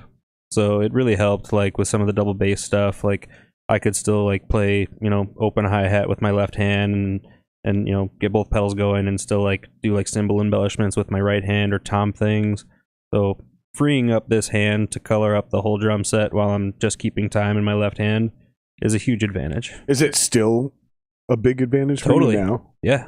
No, I still really like to do it. I mean, again, just freeing up this hand to be musical with everything that's available, basically like to my entire, like the entire drum kit is accessible from my right hand. So why don't guys set up backwards? Like, why don't we set up our toms going this way and shit, so we can always play open-handed with our snare on the inside of our hi-hat versus the outside? Or I don't know, man. I don't think I explained that the right way, but you know what I mean. An unconventional setup would be fine if you were able to practice on it, like. And rich boys always have two. Oh, I have the hydraulic one. What do you mean, hydraulic one? Like the fucking rich boys who have they have their hi-hat and then they have a hydraulic hi-hat on the other side. The secondary, there's a closed one and the open one. Or maybe not hydraulic. Not hydraulic, but just cabled or whatever the fuck it's called. That's the word, yeah. The cable hat. Yeah, no, those are tight. But I don't know, dude. I'm so tired of tearing down gear that, that's one of the reasons why I chose to have such a small drum set too for this band. It still takes me forever to tear down. It's because there's electronics involved too. Like I have a mixer for my in-ears, and you should rack it. Get a small rack. It would be more gear. No, you just get it all into one easy. We do have the band has a rack, like with we got an XR18 that we do for when we have to run our own sound. But I have a 5-channel mixer, like a little Mackie thing, and so instead of a monitor, I just throw an XLR into channel 1 and use the headphone output. Okay. And then I run click into channel 2. Got you. Yep. So there's no way to rack that thing. Who's number 2 on your Mount Rushmore? Okay, cool. All right. So big credit to Tommy Igoe. Tommy Igoe. Why you do I know familiar? that name but can't Because place he's the band? Well, Is he not in a band? He's a big band leader. Okay. In New York and San Francisco. So I've heard other people talk and about you've him. seen his method books and DVDs, Groove Essentials 1.0, 2.0, and then the one that I'm most thankful for is Great Hands for a Lifetime, because I quit one of my bands because I was hurting my hands, and that thing helped me to completely Hurting your hands in what way? Like, I was not playing correctly, so I'm like playing too hard, too But tense. what was happening to your hands? They were just like, my muscles were fucked. Like my just always tense, always in pain. I knew that. What was in pain? My fingers, my forearms. Like it was it wasn't your knuckles or your joints. Yeah, part of that. I mean, like it was basically like an all around. Like if I don't stop doing what I'm doing, I can't keep playing drums.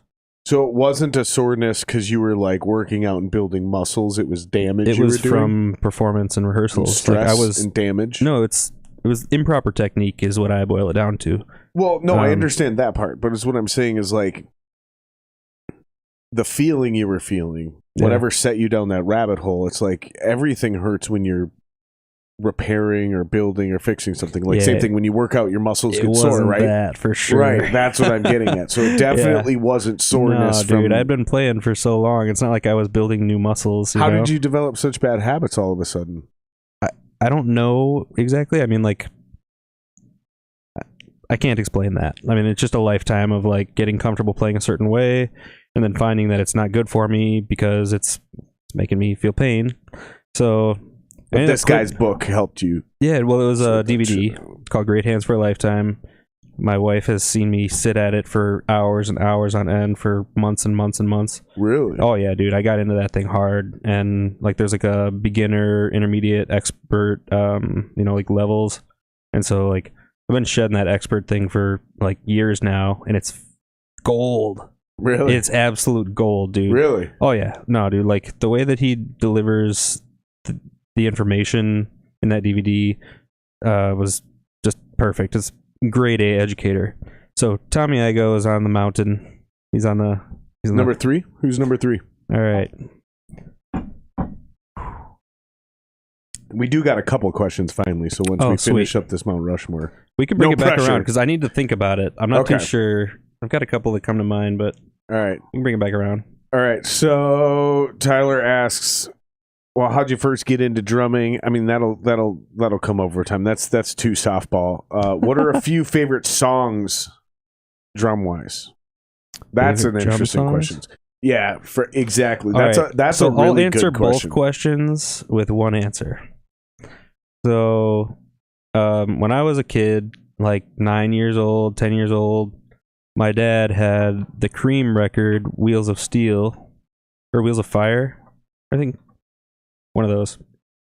Anyhow, it has the song Toad on it, and there's this epic drum solo from Ginger Baker, and that one had me pretty well hooked to like going after being a drummer. Okay. So Ginger Baker could probably go up on the mountain too. I did get a chance to see him at the Dakota with my dad a couple years ago before he passed away, and that was an epic, like, full circle lifetime moment. Really? Yeah, because like me and my dad are listening to Cream, listening to Ginger Baker. I'm getting inspired to like become a drummer in my basement when I'm a kid, like 9 or 10 years old. And then I found out that he was coming with his jazz trio to the Dakota, and my dad was still living here. He's in Florida now, but yeah, my dad and I went to the Dakota together. Got to see Ginger Baker, who was like one of my original inspirations. Full circle moment. Nice. Is your dad a musician? No, Dad's not a musician. He played a little bit of guitar. I own his guitar now. But yeah, not a player.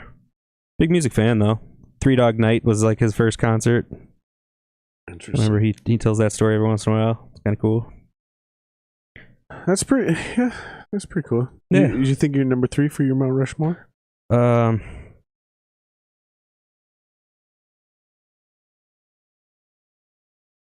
All right. So why are you looking at me like that? You're looking at me like I'm gonna mock you. all right. So this is a cliche answer, but I'm gonna put Grohl up there. Dave Grohl? Grohl belongs. I don't think that's a cliche. He belongs up there. I've got a lot of influences, but he's a supreme musician. He's True. an absolute timeless like that dude is a true enigma. One of a kind, absolute musician. Not just a drummer, but superstar. So Grohl belongs up there. Okay. All right. What specifically did you take from Grohl? Showmanship. Is it just approach? I would say the way that he treats a show. Okay. When he goes out and he's in front As a of, drummer. as a musician, behind the drums or behind the mic or the guitar, the way that he treats his crowd is the way that I aspire to. You know, like if there's people that are coming there to spend their time and money to watch you do what you love to do, show up for that. You know, like Yeah. be very intentional about how you treat that interaction, like with respect and gratitude, and give them everything that you have that you want to convey. And he always does that. Like that's his thing. That's why he's so successful. So I get after that kind of attitude when I perform. I think that's a solid 3. Yeah. Did you figure out number 4 yet, or do you need more time? I'll give you John Theodore of Mars Volta fame. Okay. He's a super solid drummer, dude. Definitely highly influential. I've listened to the records that he's performed on with them, and also with Queens of the Stone Age. He's with them too. John Theodore. John Theodore. Yeah. Yep. If you're not familiar, you've heard his work. Grohl also You've worked absolutely, with Queens. yeah, totally. Yeah. Yep. But no, you've absolutely heard John Theodore's drumming. If you don't know his name, you've heard him play. Those are probably 4 of the sneakier names that have answered that question. Sweet. I'm glad I didn't repeat anybody. So what do you do when you're looking for inspiration outside of music? So not like, oh, I listen to this band or I go see a show or whatever.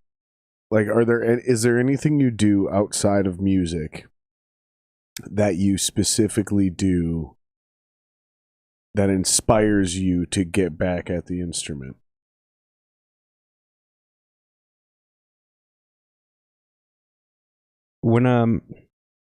So I guess I kind of have an answer for you, but I don't know. So I get into a little bit of meditation stuff, and that helps me to kind of like clear my head and fresh slate it, you know? How'd you get into meditation? Are you familiar with Dr. Joe Dispenza? Fuck no. There's all the woo-ha shit is too much for me, you man. called it woo-ha, see? It's too much. It's too much for Yeah, me. dude, so I don't have time it for is this the shit. woo-ha, I guess, you know? He's an author. He wrote this book. I mean, I don't mock people that do it. I for some reason, when I try to do it, it seems like how Ricky Gervais talks about religion. Yeah. You know? It's For like, sure, dude. Yeah. fuck No, am I I understand doing, why dude? some people feel that way about it, but I mean, I just do drugs. I just do mushrooms. You know? Sweet. That's my little secret. You know? nice.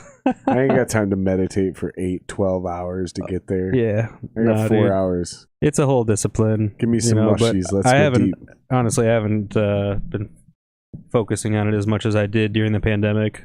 That really was something that kind of helped me through. I hear a lot of like dope ass, like even alpha males, you know, like Rogan and shit, talk about Yeah. meditating and 100%, shit. dude. I just can't Yeah. seem to do it, man. Yeah. There's a bunch of different ways to do it, and not everything works for everybody, you know? But it's a nice way to, like, I don't know. I feel like it does bring me back to, like, a place in my mind where I can be more creative because I'm not worried about, you know, the weight of, you know, all the shit that's going on in life. So it helps me to clear my head, and, you know, it's usually a nice time to do it, like, before the creative process if I'm going to rehearsal or going to a show or whatever. A nice quiet time, get my head straight, and then go get after my thing, you know? So when you're like getting ready to not necessarily go to a rehearsal where the other guys are in the room, but just like your own practice routine. Take me through your own process. Dude, so I have electronic drums at my house, but I don't play them as much as I should. Most of my practice outside of any band activity is at my practice pad at my desk at work. No shit. So it's just rudiments. Just 100%, dude. My hands are So it's basically just like GC. You're just doing the same exact thing as you would at GC, standing behind the drum counter. Yep. And then so in this case, I work for a call center, so I'm at my cube, and like just like this, I've got headphones on. I'm at my desk, and right under my desk is my practice pad. So I just like pull it from over here, put it between my legs, sit back, and get after my thing. Oh, in case anybody hasn't put this together, that's where we met. We worked at Guitar Center together. Yeah. I just realized we should probably say that. Like 10, 15 years ago, we worked at Guitar Center together. It's been a long time. It's been a long time, man. It's been a long time. Freaking grown-ups. Got houses and stuff. Well, you're a grown-up. I'm just a married man. How old are you? 37. Dude, you're older than me. Sweet. Am I? High five. Yeah, I'll be 36 in September. You got a kid. You're more of an adult than me. Straight up. Straight up. He said straight up. He didn't even fight that. He didn't even fucking argue. Like, yeah, he dude. didn't fight shit. He said straight up. You got 5 dogs, so that counts. Straight up. That's one kid. I got 5 dogs. That's one kid. I guess you're right. We are peers. Dude. No, because it does affect your life dramatically. Where you're like, sure, man. Where you're like, oh, we can't stay out later. We have to get home and let the dogs out. Just like a babysitter would fucking need to go home, right? Like, oh, we can't just randomly go out of town for the weekend. Somebody has to be at home to take care of the dogs. For sure. Like, there's all of this. And you're right. 5 dogs is the equal burden of one child. Because if I have 2, in fact, if I even have 3 and sometimes 4, because 4 you can pair off together. Right, and then it's just 2 and 2, 2 and 2. But once you get that 5th dog, you can't fucking get anybody to house sit for you. Hey, do you want to anymore. come hang out? No, nope. I got to go home to the dogs. Nope. Hey, can you come house sit for? Because that's what we have to do. Is like, will you come house sit? Yeah. Like, it's sort of a reprieve from your deal. Like we church up the house and shit. We stock the fridge with food and alcohol for our guests and shit. Nice. Spend the night. It's fucking tough. When we had 3 dogs, there was like a dozen people that would volunteer. 4 dogs, it was like 8 people. 5 dogs, maybe we got 1. And if we're super lucky, maybe we could get a second option in there. Yeah. But probably not. Dude. What do you say you rip that other song? I gotta Anybody want a fucking dog? Dude. Seriously, we're actually rehoming one of them. I'll do an Instagram post with one of them. But you got to be old, like, which means translates to chill. No little kids. Like if the kids are 15, you're straight up selling your dog 15, on your podcast. They're fine. And what was the other one? No loud noises. If you donate $100 to the Patreon, you get a free dog. Oh, you can just fucking literally have this fucking dog. If you're just the right place for this fucking dog, we gotta get rid of this fucker. We've been looking for a home for him the whole time, man. Hashtag home for puppy. Do you know Jason Reed? No. Oh, no. Jason Reed from Banehinge. He's a good buddy of mine. We rehomed him up at Jason's for 3 days, and when he came back, he was no longer potty trained. And Jason's like, it just isn't working out. And I was like, what did you do to my dog, dude? Now it shits all over my house, dude. That sucks. I love that guy. I'll never stop giving him shit about that, though. Nice. All right, we're gonna play another tune. We're doing is it Find Your Way? Yeah, right, yeah. And this is a first release. Anybody who's watching is nobody's heard this. This doesn't come out until Thursday, so song before. I hope my band forgives me for the early release. It's hopefully not a big deal. Suck it, nerds.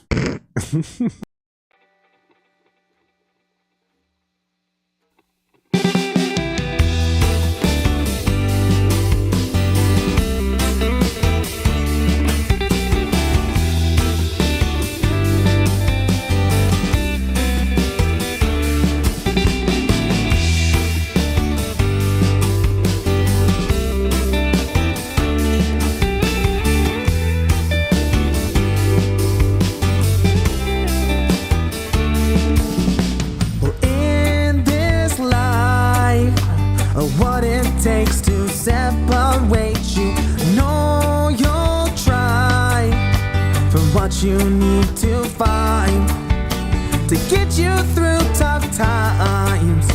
You'll make it there, you'll make it to the ending. Well, if you try to do what you need to do, I'll help you find your way. I'll help you find your way. I'll help you find your way. I'll help you find your way.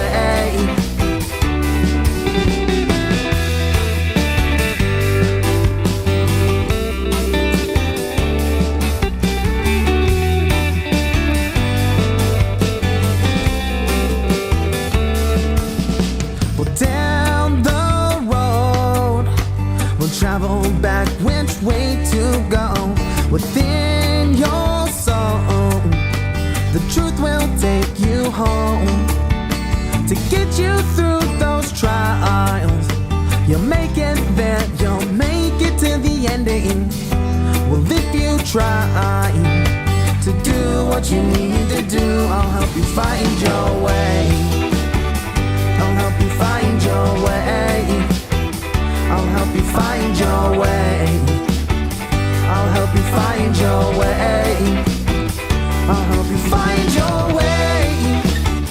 I'll help you find your way. I'll help you find your way. I'll help you find your way.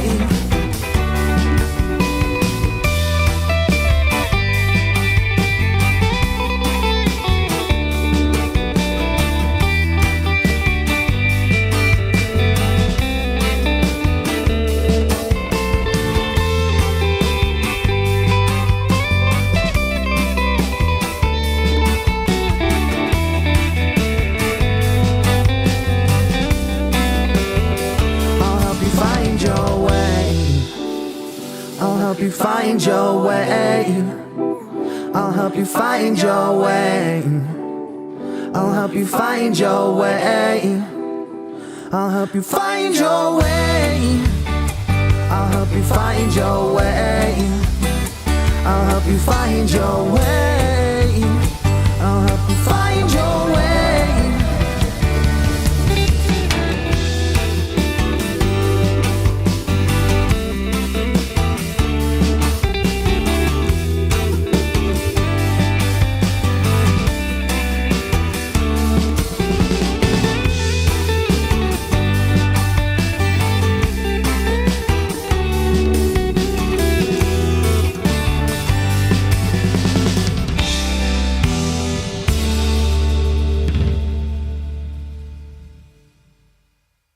Able to say things that are honest and not be a total dick about it, you know, like and that's like skill kind of, right? Well, but if anybody is like your true friend, they understand that.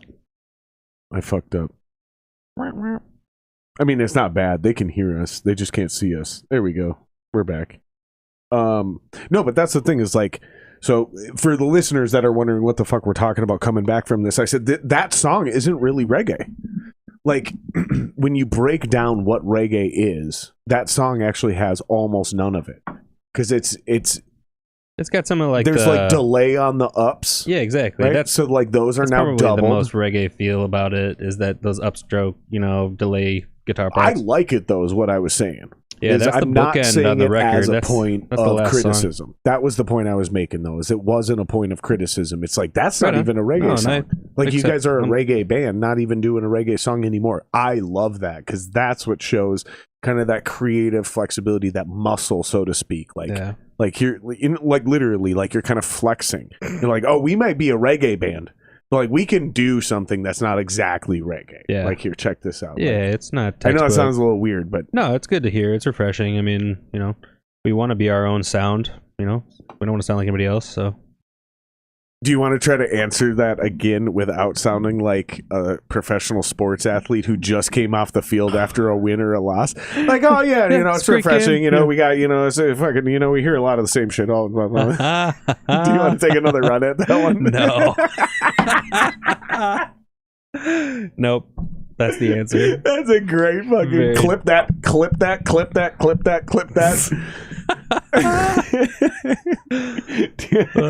Oh, that was fun. I love you, man. I miss you so much, dude. Yeah, man. It's been a hot minute. Thanks for inviting me over. It's just so weird for me though to watch what I would call an elite drummer, the way I judge and look at drums, because I'm all right. You know what I mean? Like, I made enough money doing the job to like I earned the badge to judge other drummers. You know what I mean? Like, and I do put you in that upper echelon. I really do. And That's it's just really interesting. No problem, dude. No problem. Listen, I'm not kissing your ass.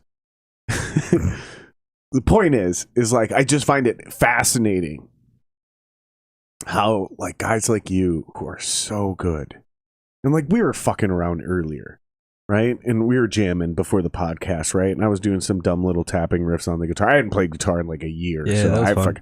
I was like, man, it took me admit it took me a solid 5 minutes before I learned how to play guitar. Pretty quick. But dude, that first 5 you were minutes playing was a 7th pretty string, rough. which isn't even like your instrument. Right, so. which I also don't know how to play a 7th string. I Yeah. just grabbed it off the wall and I was like, let's tune this one up. It worked out, man. That was a tight little jam. But admit it, that first 5 minutes, it was like, does this dude even know how to play guitar? Whatever, dude. It's the same thing for me too. Like I sat down at your drums, it's like a totally different instrument because you're like a 6 foot tall person, and I'm like, oh great, I'm all the way up off the ground right now, dude. And I have a really nice hydraulic drum throne, and I threw it to the side. I don't like the for hydraulic the ones. old. No, neither do I. They I don't break. like that fucking bounce. Yeah, I and don't then like that eventually bounce, it'll dude. pop on you, and it just.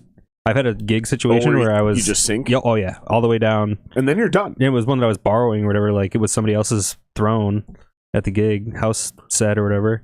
Yeah, the thing popped, and I was all the way down, and I was like, "This is really uncomfortable." The one I have back there teeters a bit, but it's still It's like sturdy. mechanical. Yeah. Like it teeters a bit, but I'm okay with that. And that happened for me naturally, Yeah. fucking like when I'm jamming and shit. Mm-hmm. But no, the hydraulic, I feel like the hydraulic literally, Definitely has the when I'm bounce to it. throwing down, that up and down of my body Straight up riding a changes the horse, distance. It changes the distance of where and what I'm striking. Yeah, accuracy in the hands definitely would be an issue. It's like huge when you're to me. bouncing around. It's dramatic to me. Like literally, I got so fucking frustrated with that throne because I told myself, no, Jared, this is all psychosomatic. This is all in your head. And I want you to tell me if you can relate to this, brother. So I said, no, dude, that fucking throne thing you're doing, that's all in your fucking head because you're an amateur again. Like you're no longer good at your. This is what I said to myself like a year ago when I got back on the horse. I said, you're an amateur again. You're no longer a pro. You're no longer good at this instrument. Mm-hmm. All of this is psychosomatic in your head. You just need time and reps to compensate for a superior throne. Okay, this will make you better if you can do this. Dude, about 2.5, 3 months ago, I fucking grabbed that fucker and said, no, this will be a guest thing, you know? Like, I put my old rickety throne back there, and that's the one you sat on today, which it's got a little forward and backwards tilt and wobble. But, bro, I'm telling you, the fact that it doesn't go up and down, literally instantly and consistently since then, I have made dramatic improvements in my drumming and I'm now knowing it's because, dude, when I hit this fucking the fucking tom, and if I hit that rim, it's because of me and my wrist and my arm and everything that I'm doing with my body. It's no longer this fucking throne because I'm up a 1/4 inch or down a 1/4 inch, depending on where I'm at in the beat, dude. Oh my god, it was driving me nuts. And I so once I accepted that, it was a big deal for me. I want you to tell me, am I insane? Am I over exaggerating this thing? Not at all. No, dudes. I've been saying something similar to like my customers at work a lot for many years, and it's the drum throne is like the most underrated piece of gear for a drummer. It's like the last thing that anybody wants to actually spend money on because it's not an instrument, but it's absolutely crucial to being able to play. Like ergonomics behind the drum set is a key to being able to have a long drumming career. Like if you're hurting your body while you're playing, it's not going to work out for a long time. So you need to be comfortable where you're at, have the height set properly, and have it be consistent. And then, yeah, it's absolutely the most underrated piece of gear, drum throne. Yeah, and I'd rather have mine teetering a little front and back or side to side than bouncing up and down that hydraulic. Yeah, the hydraulic thing I can never get along with, and especially after that, just that one nightmare of it popping on me at at a gig. I was like, In the dude, middle this is of a set. horrible. Never Man, again. How do you So I compensate don't sell for them. that? My favorite ones to sell are the ones with the threaded, height adjustment where you spin them. Those are no fail. Never ever gonna slide down on you. So yeah, those are the bomb. Unless they spin during travel or setup. But you could like put some duct tape or something on there. Something to mark exactly where you're supposed to be. Well, the good ones have like memory locks and everything. So Oh, no shit. Yeah. Yeah, most of them have got that. I have 3 drum thrones sitting over there. I've got a handful myself, and I only fucking use hate- one of them. I hate drum gear. Drum gear is the most tedious shit. Do you remember when I first, because you guys we all worked together when I first started playing drums. Like, we were all working together. And I remember it was either you or Corey Wavinek said I was the worst drum customer they'd ever had because I literally bought and returned every single well, technically I was an employee, so I was like renting or borrowing or loaning or whatever. Sure. But I'd returned every single piece of gear in that drum shop. I seem to remember that. Yeah, you borrowed a whole bunch of stuff. Well, because I had no idea what I was doing, and I had to try it all in order to figure out. Yeah. Because I'm telling you, it's the most convoluted of everything. Yeah, try being a drum customer for an internet company, and yeah. You can't even like return cymbals after you buy them. Here's why it's fucked up. I want to sound like this guy because this guy's in a band that I love. However, what you're actually doing, you don't want any of that gear. But you need to go through all of that process, those cymbals, those drum heads, the drum material of the actual drums themselves, custom snares, not just the kick pedals, but the hammers that are on the kick pedals. Dude, all of that stuff is my just nerd status. I get into that. It's fun when you're in it, but I was a pain in the ass to sell gear too, because I would describe, well, here's what I think I want, and then you guys would go, okay, here, and then I bring it back and I go, this sucks. It took me so long, and dude, I ended up using DW beaters on Iron Cobra pedals. Yeah, but it took me like 3 months to figure that out, dude. I like those DW hardcore ones, the foam with the solid plastic center. Those are dope. I haven't seen that. Is that new? No, it's been around for a minute, but yeah, it's like hard foam on the outside with the solid plastic circle in the center that you can recess or push forward. So I've got it recessed like just the tiniest fraction of an inch, and so it's mostly foam, but just a bit of a tack when you lay into it. Oh, no shit, huh? It's really cool, dude. That's super interesting. Do you still put the fucking thing on the kick drum? Yeah, there's still a pad there for sure. Yeah, it's a must. It's a tiny little thing, man. 16-inch. It sounds great, though, mic'd up, man. These tiny drums, like, it's a 16-inch kick drum and a 13-inch floor tom. They sound huge under mics. I've got them tuned super low. Like a little, like there's this kick pad pillow. What are you playing, thing. the Questlove breakbeat kit? That was the previous kit, but the one that I have now is basically identical, but it's the Sonar version of it. So it's like the AQX Jungle kit. Same sizes as the Questlove. The only reason I had to get rid of the Questlove is because the bass drum actually we got a good question. Cracked. My wife opened her door in our garage into the kick drum, and it just cracked it. I gigged it for a long time with it like that. This is the weirdest, most random question, and I fucking love it. If you could shrink any object and carry it with you in your pocket, what would it be? Shout out to Dub Zeppelin with the dope-ass fucking question. Yeah, dude. If you could shrink any object and carry it with you in your pocket, what would it be? So if a shrink ray is hypothetically part of the reality of this question, then all things are on the table. Even things that aren't real. Alright? So, shrink ray, time machine, pocket size. I don't like that answer. Shit.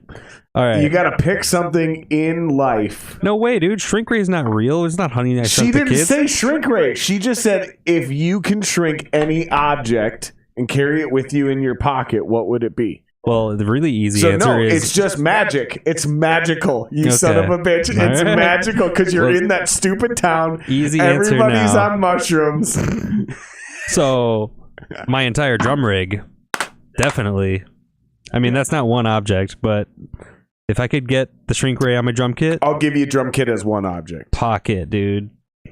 Just show up to the gig, press a button, it's set up. That would be incredible. Because I imagine you could unshrink it, right? Dub yeah, Zeppelin. that has to be part of the deal. Can you clarify for us, please? I it imagine be you can shrink and unshrink unshrink? said item, right? Or is it just like, no, this is, you shrink it and it's forever shrunken, and now you just carry it with you in your pocket? Man, that's a weird question. I mean, whatever you're shrinking, you want to use again later, right? So, Or maybe you're shrinking it for sentimental value, like your grandfather's lake house or some weird shit. You know, like I don't fucking how know. about a dude. property? Can we shrink a An property? entire property. The White House. Oh man, Mount Rushmore. yeah, dude. Treasury. Well, because, and then I want to know, does it keep its mass? Like, what kind of rules of physics are we talking about Yeah. here? Because, like, basically, Fort Knox. Well, let me shrink down Fort Knox and put it in my pocket, but only if it retains its mass. It's gonna rip through your pocket, man. Right. Because the only reason I would pick Fort Knox, though, is because of the value of the weight of gold within Fort Knox, minus the concrete and structural shit, right? So even if you called it half, it's still worth a lot. But now I can't move it because it's this big and it weighs the same as all the Bajillion gold in tons. Fort Knox plus the building of Fort Knox. Yeah, That's a tough question. not practical. It's a tough answer. I don't know if I can I answer this think question. that for this answer to be legitimate, then anything shrunken has to reduce in weight. Okay, you can unshrink it, but it's wrinkled. That's not going to work with the drums. That means they're going to be all splintered and shitty. Definitely can't be a sex toy. Oh, no. That's not going to Uncomfortable? work. No. That'd be uncomfortable. It's a dildo with a kink in it. It's wrinkled. It's just got a 90-degree turn in it. Oh, fuck, man. You can unshrink it, but it's wrinkled. Nothing. Unshrinkled. Nothing is worth doing it. I mean, no, $1 million winning lottery. I don't fucking know, There you because go. that's already able to go in That's your small pocket. enough. That's It a goes in your stupid wallet. answer. You don't need to $1 million shrink in that. cash. Oh, there you go. A lot of money. There you go. That's the answer. Money. Lots and lots and lots and lots and lots and lots of money. And then it can't retain its mass. A lifetime supply of water.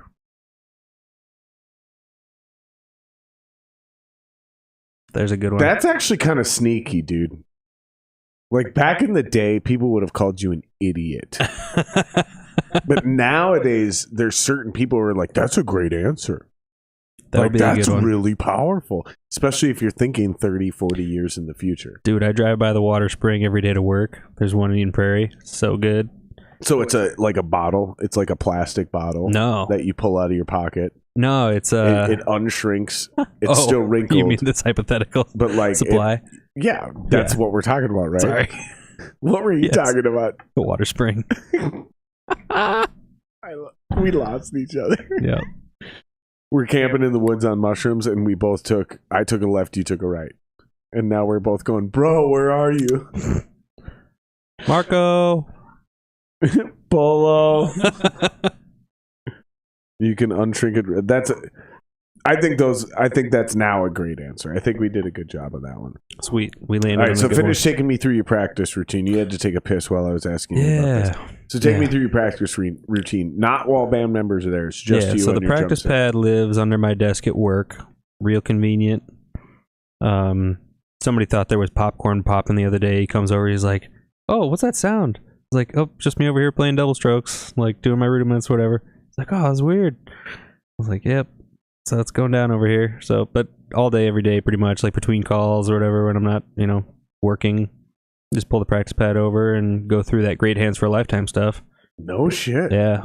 So you just break out DVDs, you break out books? I mean, I've got it memorized, dude. I've watched that stuff so much. Saying. So you just go through. Mm-hmm. So you have. So is there any specific ones you want to point out for anybody? Like, is there any tips or tricks you want to give people?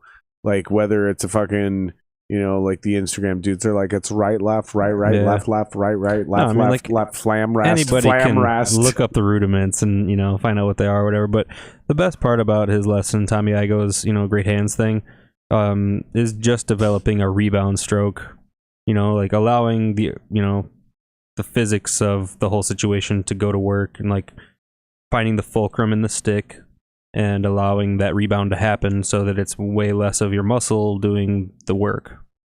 So it's about the physics of it, the fulcrum in the stick, the rebound. If you can get to a spot where your hands are really, being a fulcrum, then all of these rebound strokes are really natural, takes away lots of the effort. If you know how to tune your drum heads, unlike me. That's a totally different lesson. Unlike me. Dude, we got your snare drum sounding good in like 5 seconds though. That is true. Dude, it was and you only tuned my bottom head? No, I got up to the top a bit too. Oh, did you?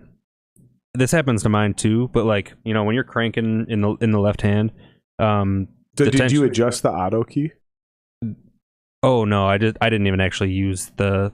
You just did it. I just did it by hand. That was amazing because it did sound better within like 5 seconds. Totally, dude. No, there was a few things about it I knew needed to change right when I sat at it. But yeah, I brought the bottom head up like almost a full turn each all the way around, and then on the top, like this happens to my drum too, like because you're constantly in the same spot with your left hand when you're cranking on it. The tension rods right there by your left leg, like the two closest to you, always back out a bit. Yep. So I found that yours was sitting there where like those were almost like dead, like they really needed to get cranked down. Yeah, every morning I have to retighten those. There's a cool little product, and I don't want to use lug locks on my snare. I was about to say, yeah, I don't want. I use them on my toms. If you look at the toms, they're on the toms. I don't want to use them on the snare, and I can't tell you why, but there's something about it that I feel like. It can be nice on the bottom at least. Like on the top, you kind of need to be able to play with, things. Yeah, okay. But you think maybe make the compromise and do them on the bottom? I haven't used them in a long time. I used them for a little while, but I did find that they were a pain in the butt because, like, if you need to change your tuning, you basically have to throw those things away. Like, they're not really reusable, right? Yeah, no, and they're definitely not reusable. But I also just don't like the idea on the snare drum. Like if you're going to do that, fine, I get it. I understand the purpose, but the snare drum is like fuck, man, I don't know if I can think of an analogy for it, but it's like it's one of the main voices behind the drum kit, so you want to be able to change it if it needs be.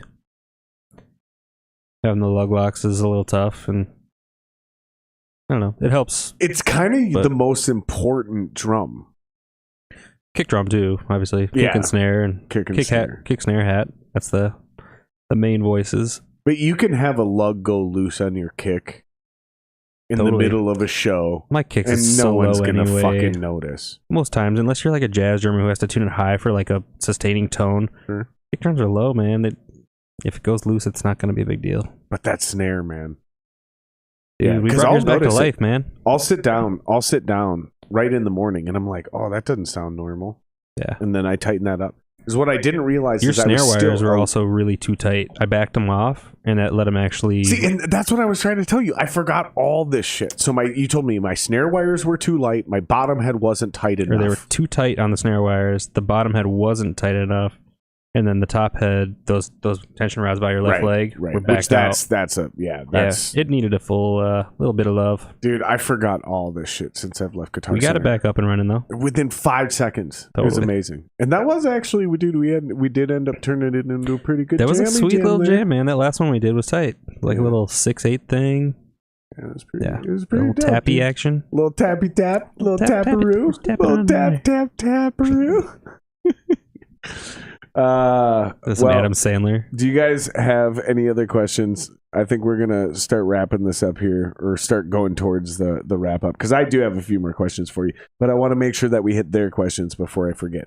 If you guys have any more questions, make sure that you put those in now. It does take like 30 seconds for them to actually come through, so there's a bit of a delay. Right on. Man, I wish we would have loaded up another song. I said I was going to try. Let's see if I can figure out how to do this live on the fly. All right, I'm going to set a timer. Oh, let's not do that one. Let's not do that one. Live on the fly. Live on the fly. I don't know if I'm going to be able to pull this off. Right. But, I'm not counting or anything. There's just a timer. But we're going to try. We're going to try. Come on. Come on, baby. Well, you better talk while I try for sure. to do So this. there's a handful of songs. Something. I gave you access to the whole catalog, son of a right? Bitch. Half of it. Okay, you got most of it. Like, it was kind of like random songs. Like, yeah. I got like track 2, 4, the ones that I thought would be cool. 5, 6, 8, 10, 12, or something. If you pull it like up, that. I probably want to share The Journey. That's a fun one. There's a solid hip hop verse in there from our boy Frank Licari. Music is gonna play. They can't hear it. Ignore it. Keep talking. Okay. You might need to take your headphones off in order to pull this off because it's gonna be loud. Yeah. All right. So yeah, there's a song called The Journey that I think I shared with you. That would be a good one. We saved? Are you sure? I don't think we did add it to the thing yet, but that's not in there yet. It's not in there yet. God damn it! Like I said, I'm not sure we're gonna be able to pull this off, dude. Can you drag and drop it from the email? You want to do The Journey? Yeah, that'd be good. All right, I can try. I think I know how to do this in real time. I got faith in you, bud. But it's gonna be awkward. It's gonna be really awkward. Like, this is not great podcasting. Not great material going on in the next 60 seconds. No, not at all. It'll be worth it though if you stick around. Oh, Get a fresh tune. All right, Something that hasn't been released yet. This is gonna be weird, but I think we're gonna pull this off. It's just gonna be awkward. Here we go. Boom. It's save. only more awkward the more you talk about how awkward it is. Oh, then we should probably continue to highlight how awkward it is. What's the keyword? It is officially transferring, but it's not going quickly. All right. So what's special about this song? Why are we playing this one specifically out of? Because there is other options. There's 13 songs on the new record. This is one of my favorite ones. The hip hop verse that goes down, like, I think it's like third verse or something like that near the end of the song, is super dope. The dude who recorded or like helped produce. It's because we loaded up Hugging Trees. That's what we did. Shoot, we should probably play that too. Okay, well, let's play Hugging Trees. We'll throw that in here. Yeah, shout out Tyler. This is Tyler's song. He was hanging out with us earlier. I don't know if he's still around, but yeah. Everyone bailed on us. Oh, we got everyone gave up. As soon as I said we were going to start wrapping this up, they all dipped out. Shoot. I didn't say we were ending it. I just said we were going to start heading towards the end. Well, put your questions in now, guys. All right, so we're going to do number 4. This rabbit hole. No, we already did rabbit hole. I know. It's no longer rabbit hole. It's now going to be something else, but it's still going to be called going to be Hugging Trees. Yeah, it should be if we did this right, which I think we did. Whoops. Nope, not that one. Turn that off. Oh, son of a bitch. There we go. Oh. Is that right? With Hugging Trees. Oh, we did it!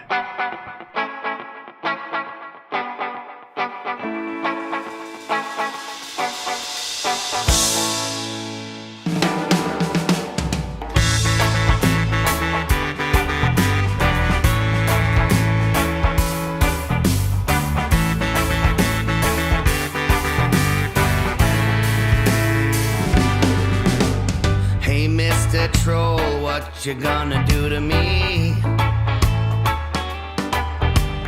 Comment on my post and question my validity. Citing biased sources, spewing stupidity. Calling me names, losing all your credibility. 'Cause you're a troll trying to fuel up my anger. You're a troll trying to mess with my day. You're a troll trying to fuel up my anger. a troll trying to mess with my day. But you ain't gonna get me today, nah.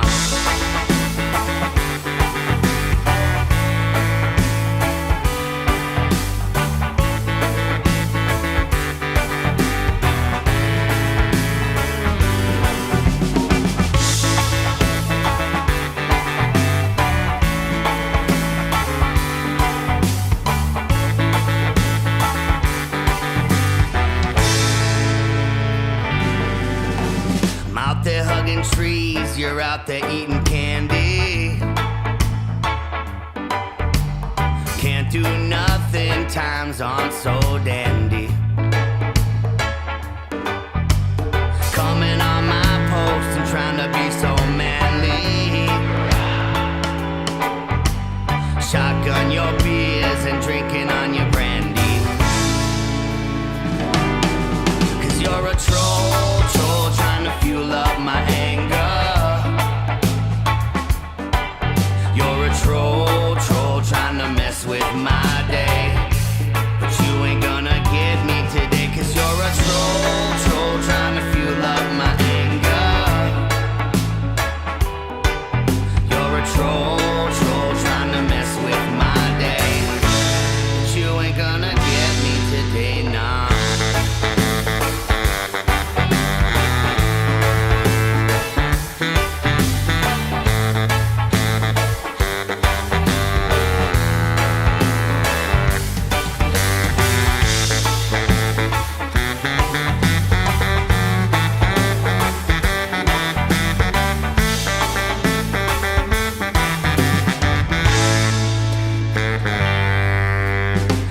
Mr. Troll, what you come and say to me? Comment on my posts, question all my capabilities. Won't be too long before you get too angry. You're a real spokesman for your political party. Nah, you're a troll trying to fuel up my anger. You're a troll trying to mess with my day. But you ain't gonna get me today, 'cause you're a troll trying to fuel up my anger. You're a troll trying to mess with my day. But you ain't gonna get me today, nah. Yeah, I hear you, but I don't think you're supposed to say that Jews are power hungry. You son of a bitch. Not cool.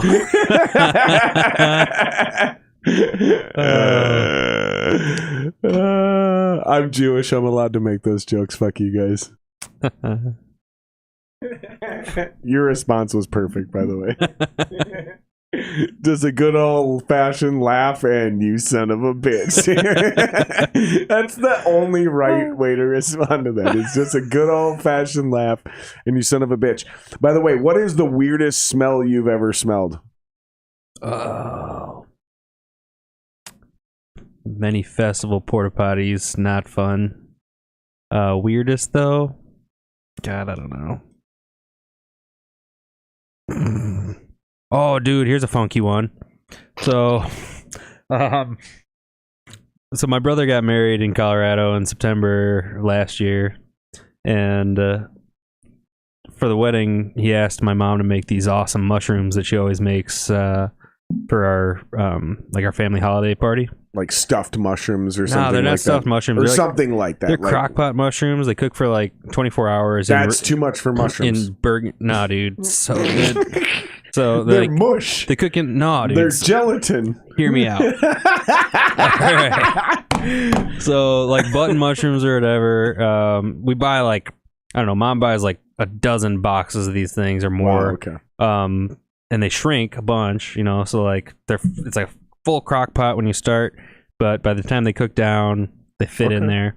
Okay. But it's like a bunch of Burgundy wine and Worcestershire sauce and like. What'd you say? Ah, thank you. Okay. What'd you say? Worcestershire. I'm not challenging you. Worcestershire is the I'm way not that it's challenging spelled. you. but- I'm okay. not challenging you. Thank you I for want bringing to that to light, though. clarify this. In our house, we say Worcestershire. Worcestershire? Worcestershire. Worcestershire? Yep. Okay. But every time I no look one at it, knows the correct way no, to say dude, that but word. like when I read the bottle, I'm like, that says Worcestershire. Thank you, man. Yep. Yeah, I wasn't challenging your version. I No. was just How do you say clarifying. it? I don't. Okay, you just don't. The W sauce. It's the dubs. That's what they say in New Orleans. That W sauce. That's what they say. That W sauce. Yeah, dude. That's what they say down there in Louisiana, dude. Nice. For real, they don't even fuck with it. Nice. They just say that W sauce. So yeah, anyway, these mushrooms are the bomb.com. And so my mom made them for my brother's wedding. Thanks for bringing us back to 2002. Yeah, Andre 3000 is coming up next. But they really are that good. Super duper freaking good. So, but mom made burgundy some wine, and- dub sauce. Yep, and like like all the other just whatever, salt and pepper and garlic and whatever. I don't know the full recipe. Worcestershire. And if is I that gave what it you up, said? my mom wouldn't be No, stoked. I feel you, dude. Recipes are a sacred thing But that pass anyway, on through so families we're written on in- paper. We're in Denver. No more emails. We're in Denver. This recipe is on paper, motherfucker. It if your is, house dude. burns down, Straight you're up. fucked. No, that is. Put this in a fireproof safe. That's how important recipes are. They're not emailed. They're printed on paper, written Yep, on handwritten. paper, Yep. and For your placed eyes in only. fire-safe boxes. Yeah. So anyhow, funkiest smell though. So she made these things for my brother's wedding. We're in a rental van. Oh yeah, there was a point to this. Yeah, we were on a conversation. We're in the rental van in Colorado in Denver for Adam's wedding, and mom had him cooking all day at the Airbnb or whatever, and she transferred him to like a tinfoil catering dish, and then it went into the back of the van like unattended. Like it was just in the back of the van and a whole car full of us, but nobody's actually holding the mushrooms. So we take a 30-minute drive from the Airbnb to the wedding, and these things sloshed around. There's mushroom juice all over the rental van. No. And it stinks, dude. It's like, oh, and I They forgot to taste bomb, but they don't smell good. Well, no, the thing is, like, it's just one of those smells. Like, it's very strong. It's not terrible, but like, if you're in an enclosed area and now the vehicle is stained, like, I forgot to mention, there's like 2 pounds of butter also. So it's like butter and wine are like the main components, and then some seasonings. But it's the kind of stain that, because it's so greasy with the butter, like, it's just not gonna come right out. It's gonna be gnarly in that van for the rest of its existence. And so it was a total rental, and it was nobody's fault but my dad's. So I'm stoked about that, because if it was anybody's fault, Dad would have been livid. Sure. It'd been like, who's paying for this? Dad loaded him into the back and drove the van. So It was like, a rental car. Did Dad get the insurance on the rental car? I don't think so. Fucked And I himself might have been. I so may have advised bad. him against it, because I used to sell insurance. I was like, your insurance covers this stuff, No, it doesn't. not that stuff. Only if you buy the Damage. policy that covers a rental car. No, your insurance does cover whatever car you're driving. Oh, you're right. It does. In Minnesota, it Yeah. does. In Yeah. Minnesota, it does. Yeah. So I I advised him think against the getting it. biggest difference is it's a simplification of the process if you buy the extra $12 insurance through them or whatever it is. For sure, you don't have Like- to have a claim and pay your deductible. Like it's a one-time fee.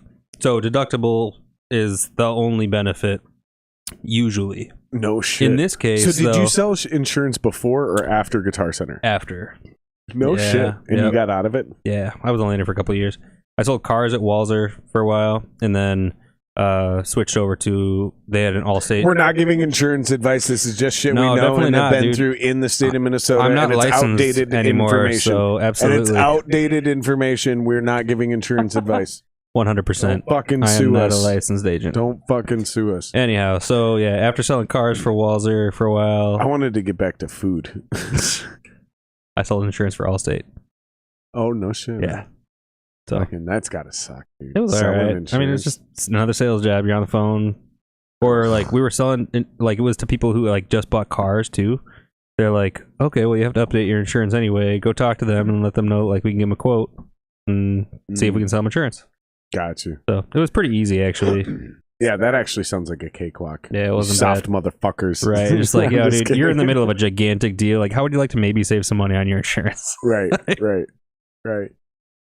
So that was that job. But anyway, I've been at AMS, American Musical Supply, now for like almost 5 years. That's a tight job. You've been at American Music Supply? Yeah. Yep. I'm in the tech department now, so people call and they need help using their gear. I talk to them about it. Oh, you walk them through your shit. Yeah. Crack open the manual and get into it.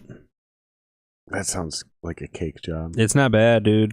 Yeah. For the longest time, I was in customer service and like get a lot more calls there with people who are bitching about their, delivery not being on time and everything under the sun. But yeah, not too long ago, like I think March, I joined the tech team.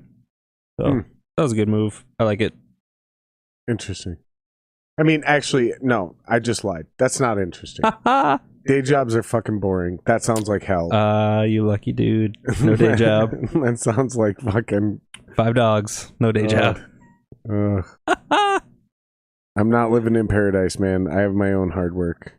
Yeah. We're all still working, brother. We're all still slaving to some sort of grind, dude. Absolutely. Nobody's life is cake. Yeah. I just can't do that because, dude, and I don't know how American Music Supply worked. It was probably the opposite of a lot of industries just because of the nature of the pandemic.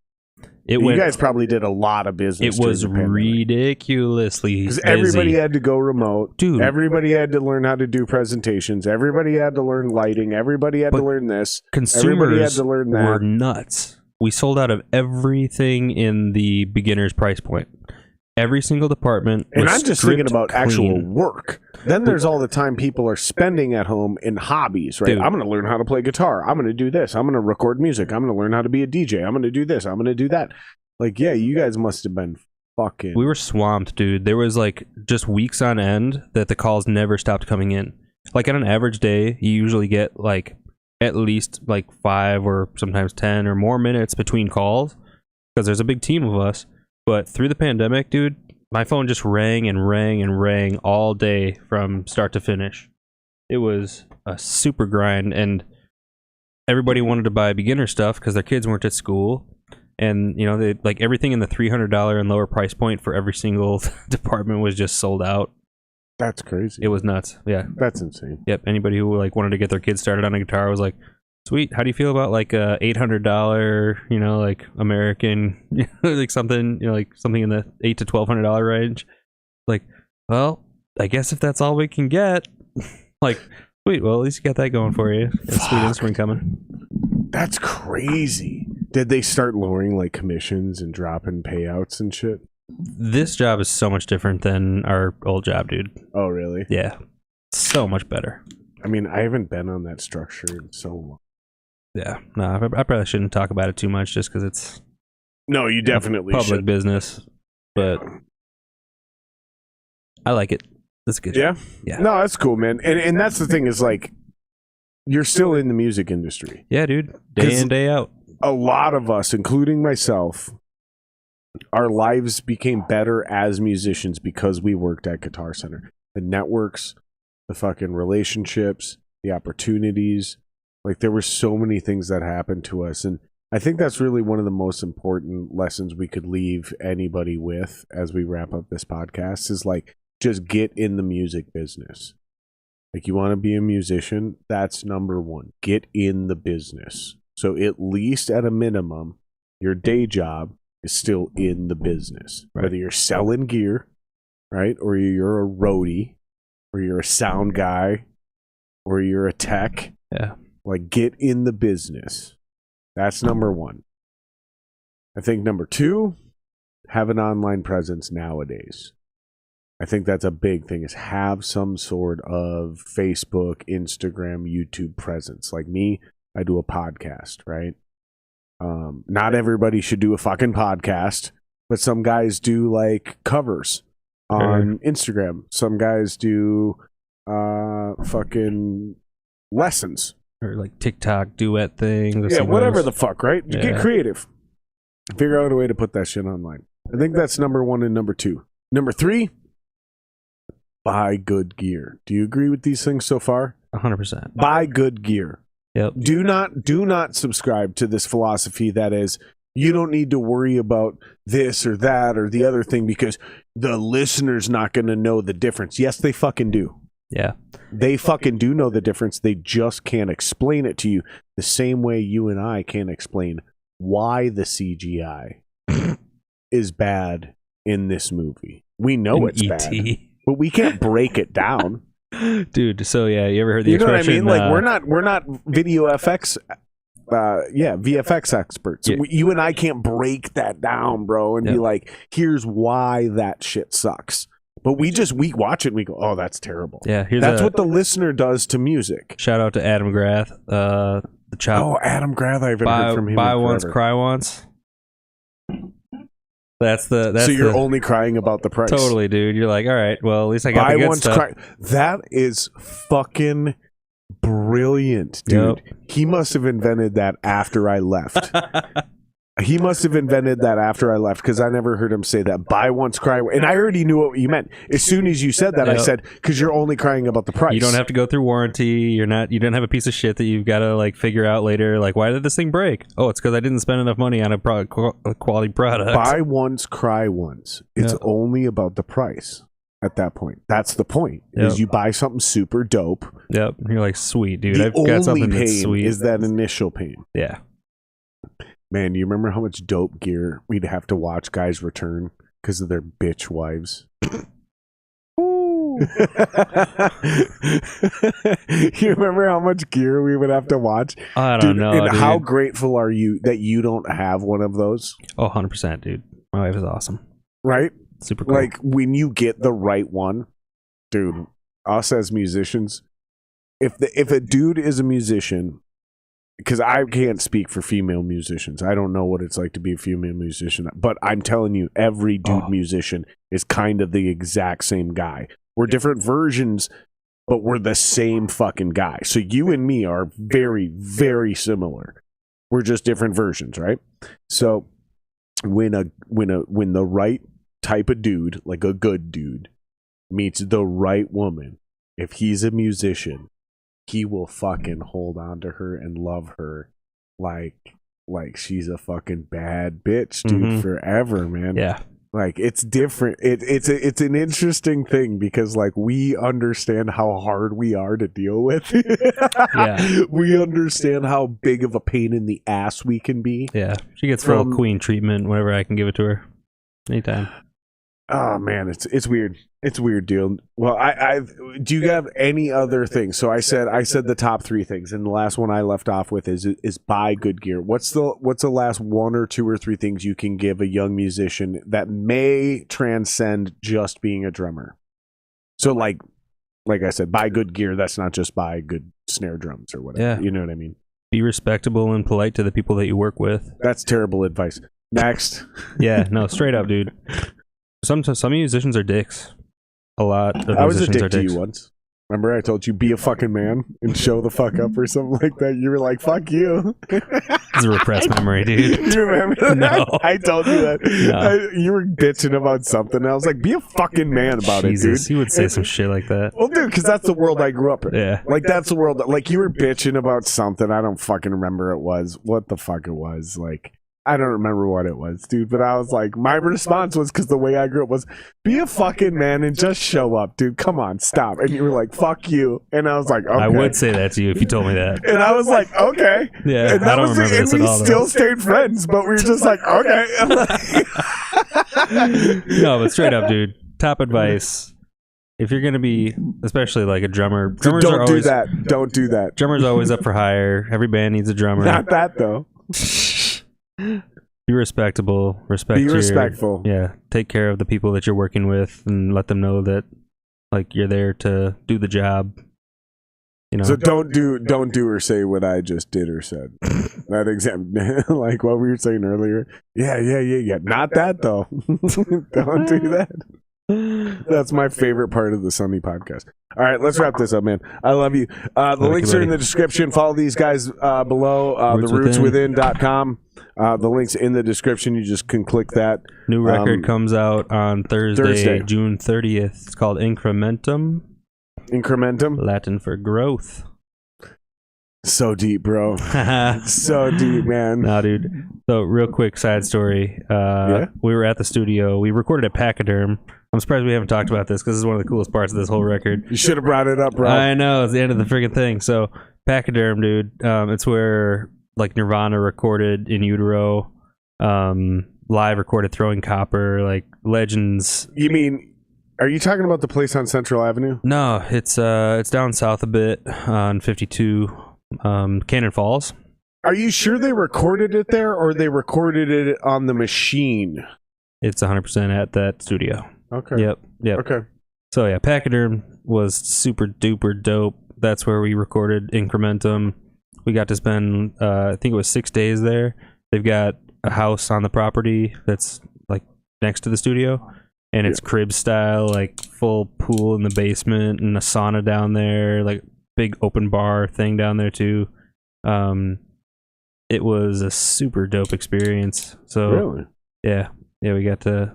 And this is all coming out Thursday. Yeah, Thursday the 30th, and then Friday the 1st, July 1st, we'll be in Minneapolis at the Terminal Bar for the release show, and then we go up to Detroit Lakes on the 2nd, play at Detroit Mountain.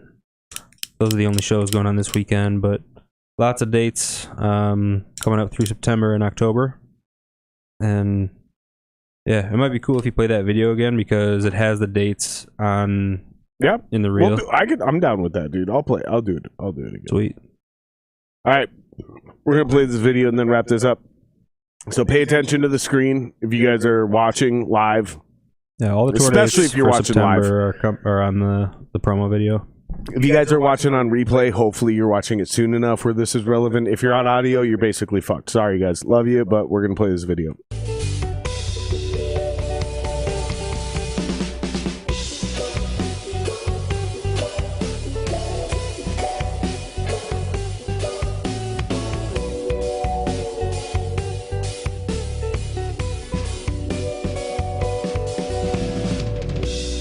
Looking back on where the year has gone and how these things have come to be.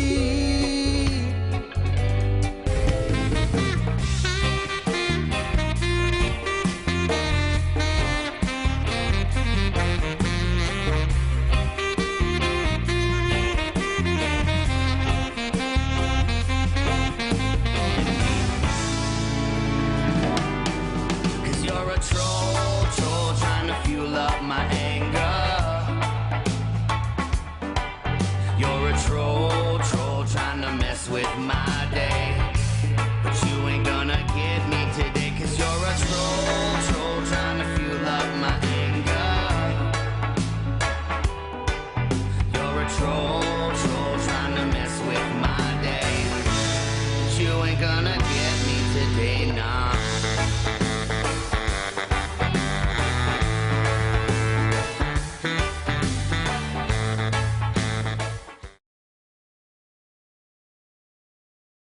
All right, there you go, fuckers. I love you guys. Like, subscribe, hit the bell, all that shit, so you know when the next podcast is coming up. We've got some other great guests coming up. I'll see you guys tomorrow on the morning show. I gotta turn the mics off.